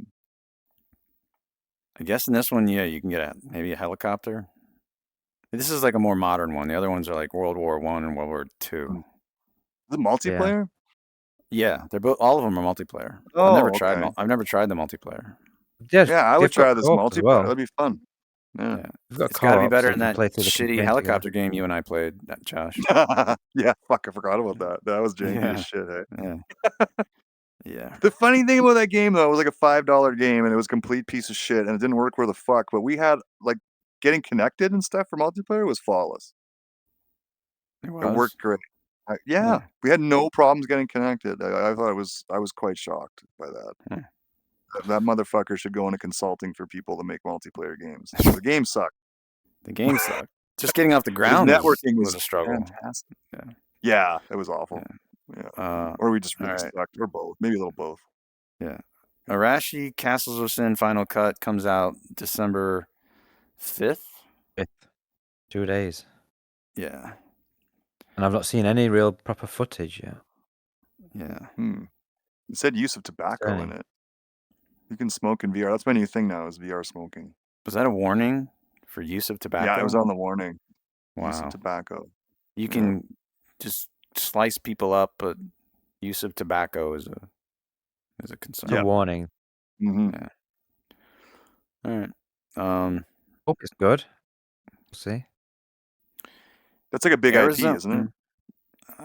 No. I don't know. Oh, it isn't? Oh, I thought I'd heard of it before. It was originally on PSVR 1, and then they just brought like a remastered version to PSVR 2. I thought there was like a flat version of this shit. It's probably reminding me of like a Kenshi or something. It's based on... it's kind of similar to, what's it, Ghost of Tsushima? Oh, okay. All right. I think I was getting Tsushima? But it's not... Tsushima?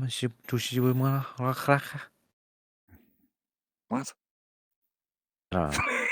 We'll go to the next one. All right. Arizona Sunshine 2 comes out December 7th.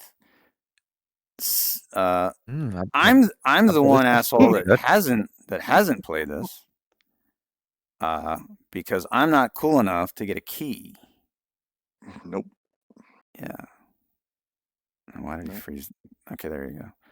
No one else I ain't got a key neither. Yeah. Yeah. Josh has not got a key. Yeah. We know nothing about this game. Well, nothing about that. Exactly. I still think they don't want Rambo to review the game. I think that's the problem. Yeah. Well, they already had Rambo. They had gamer tags, so the quota was up. Oh, yeah. Rambo. They don't need me then. Yeah. We only need one. So December 5th is when people can talk about this game, I think. Yeah, it's under embargo. You can actually, if you pay for the... Yeah, go on. If you pre-order, you can get it on the 5th, right? Yeah. That's when you can access it. But the official, like, normal version releases on the 7th. Yeah. It looks so pretty you guys good can't talk about it. I'm personally not too excited about it. So maybe it's good that they didn't give me a key. Just because, the hand scaling's off. Oh, the dog has compression. It's the dogs. It'll be the dog that annoys you the most. Like, where the fucking dog? If he barks a lot, I will get annoyed. He doesn't bark a lot, actually. My neighbor's dog barks constantly. No, I don't. I'm tired of really slow, shambling zombies. I want some crazy shit. That's what I want. But what?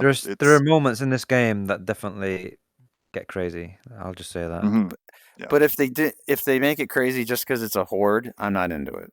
Like I want. No. Okay, well, you're not gonna like it. I don't know how much you're gonna. Well, there might be some quicker moving things. Yeah. All right. Yeah. I wasn't very excited about it either, and I think if I did try it, I might like it more than I thought. If you did, you would. Yeah. Okay. Hypothetically. Yeah. If I'd have tried it earlier, I think I would have enjoyed this more than I expected. Yeah. Oh, quite a bit more actually. All right. Yeah. Should we move on? Yeah. Hey, man. Sorry to interrupt. Did you talk about Colossal Cave? I saw that on the list. No.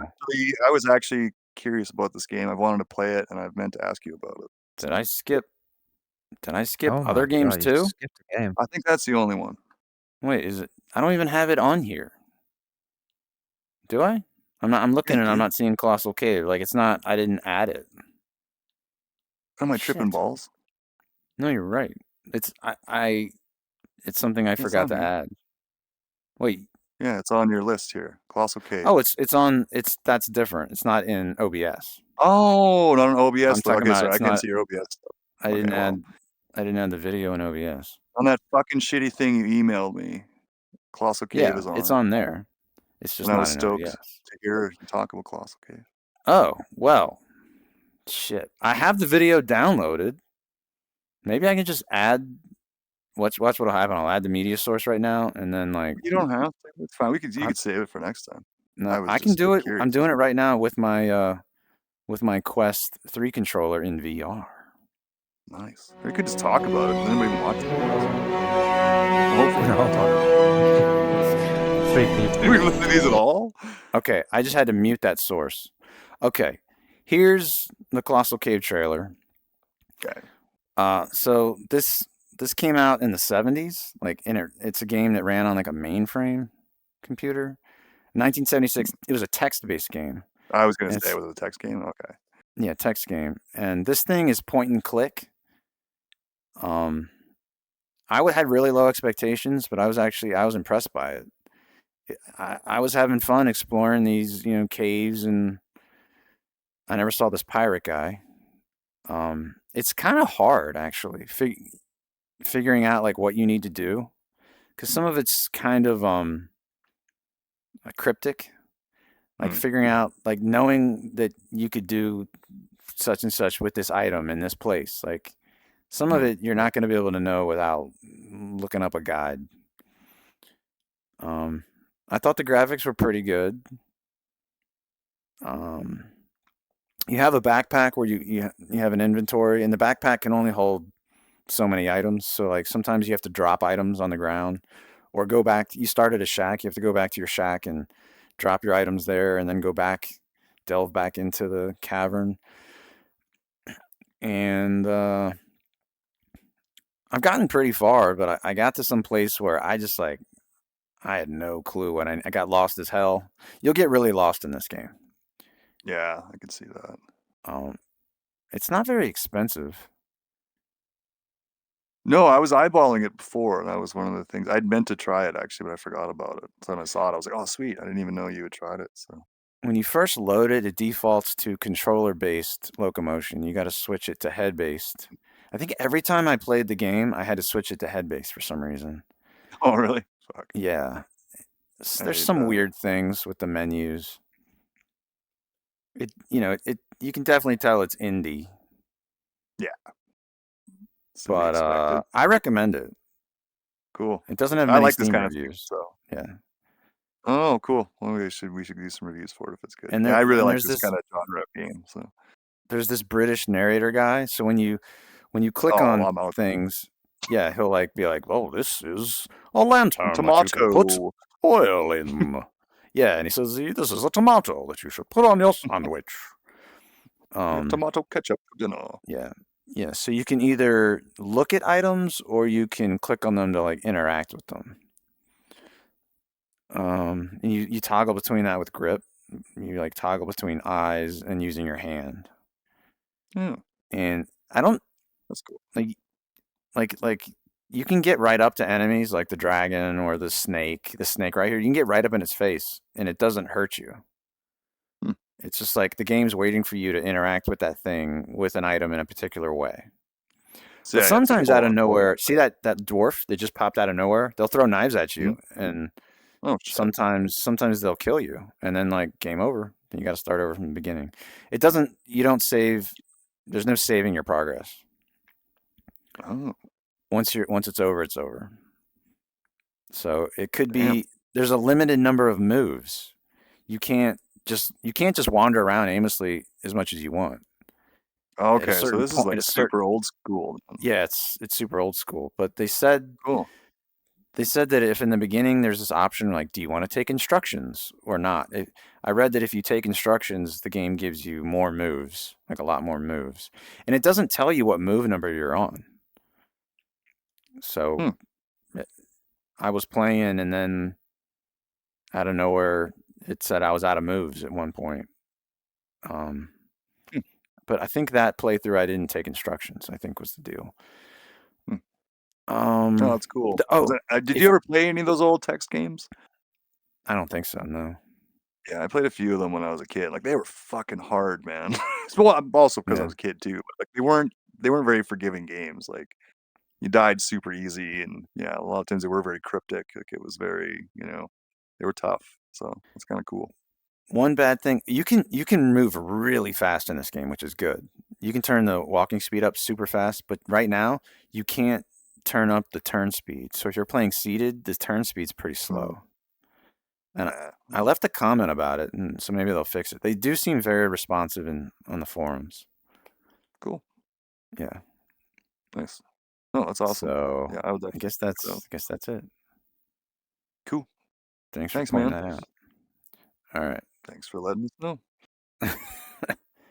Okay, I'm gonna go back down. You two should kiss. Turn off. I know, right? I've been waiting for years. Lego Brick Tales comes out. I gotta scroll down on my thing. I didn't know that was coming. December 7th. Yeah, that's an MR game.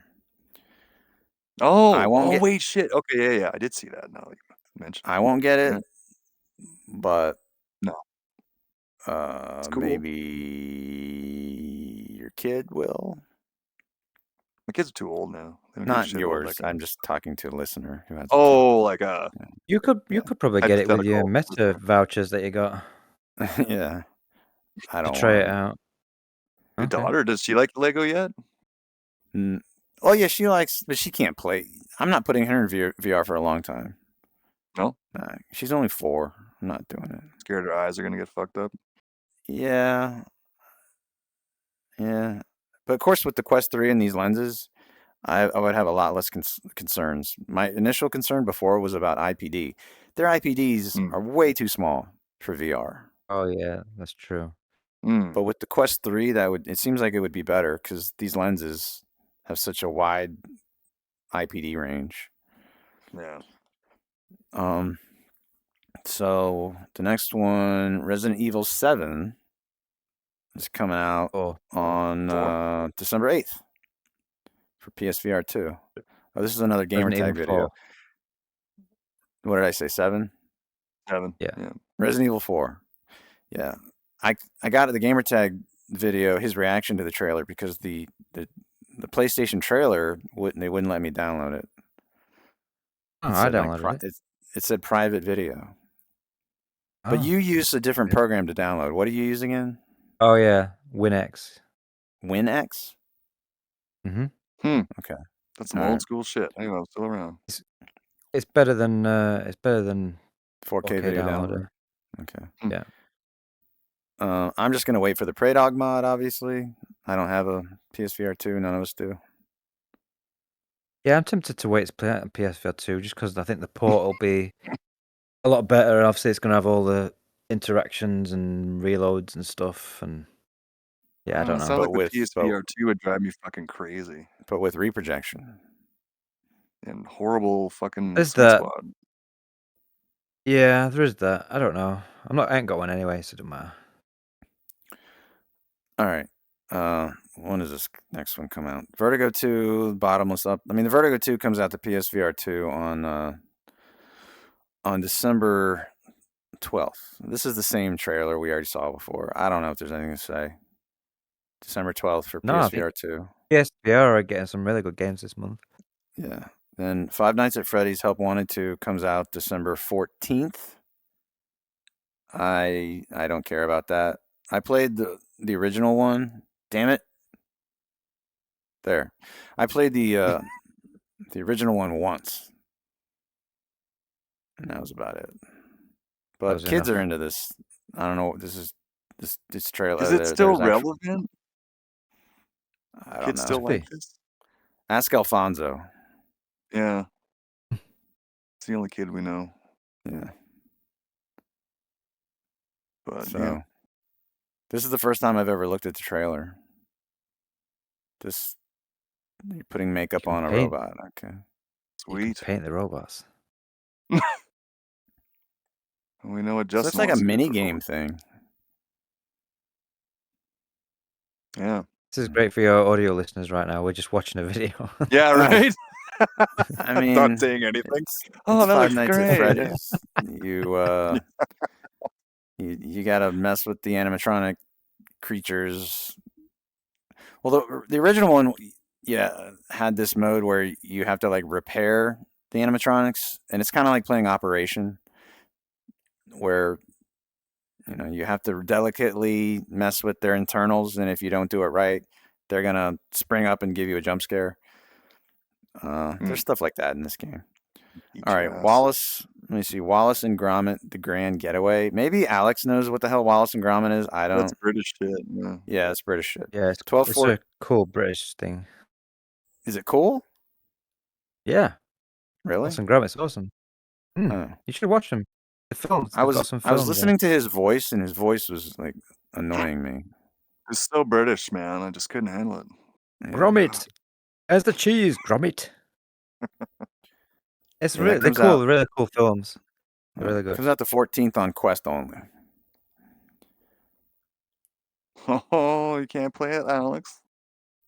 Oh, he has a Quest too. Yeah. Oh, you can play on the Quest too. Yeah. Okay, Alex, you can I'm play doing it. that. Oh, I it thought might you come to said PC, and I thought you said it was cool. the movies are good. Yeah. No.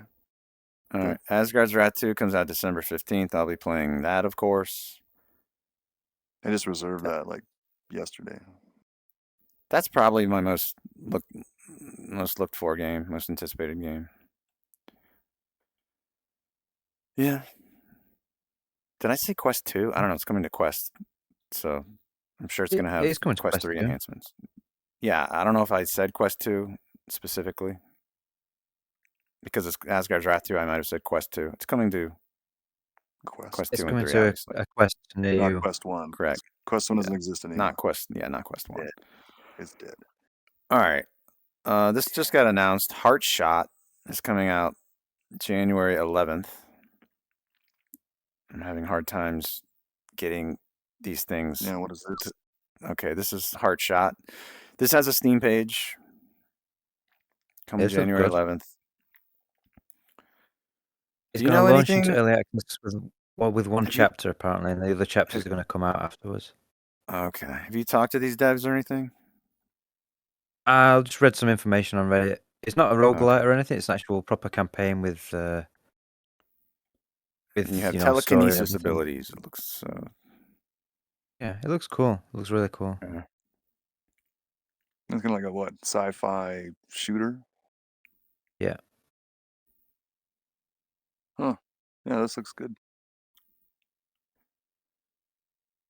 And, yeah. Watch the trailer. Just watch the trailer, bro. Just watch the trailer. Yeah. Yeah. Just imagine. Bulletstorm VR comes out. What is it? Is it January 18th? I'm pretty pumped for that. Yeah, January 18th. Yeah, I like it. And what you're telling me is this character's voiceovers won't bother me. He's if they leave it the same as a fight game, I think you'll enjoy him. I find him funny. All right. Yeah. Oh, but the fact that this game got delayed, I keep hearing people say, like, when games get delayed, they're like, good. I want the game to be, good on release and not have to be patched. When I hear games delayed, I tend to think, I'd lower my expectations. I tend to think, oh, there are problems, and they're probably not going to fix the problems. But maybe I'm being too negative. That's a good way to think about things. Yeah. I lower my expectations. You're just a realist. You're just a realist, bro. Everything really, really sucks.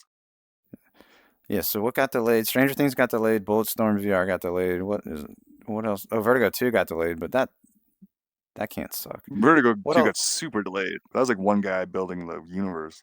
Yeah. Then what else got delayed? Well, obviously that. What the hell is that game that's delayed for a whole year? I know what you're talking about. Yeah, but I can't remember the name of it. It's the Walking Dead Saints and Sinners developers. Yeah, I can't remember. I can't remember what it's called.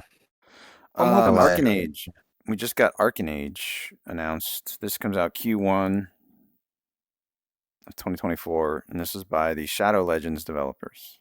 And it looks cool. Didn't you say you told the devs that they should change their trailer to make it more clear that it's not just like an arena game? Yeah. And what did they say? Nothing. Suck a fart from my ass, you loser. That's what they said. Why the fuck? But apparently, it's got like a 10-hour. It's got like a 10 to 12-hour campaign and stuff. So it's an actual proper game, not just a roguelike. Not an arena game. No. All right. Well, I'm not too jazzed about this one, just because I don't know. Looks all right. It don't look amazing, but I think that Shadow Legend was good for its time. I think it'll be all right. Don't expect like a AAA game. It's going to be obviously. I think it's mostly made by one guy, to be honest with you.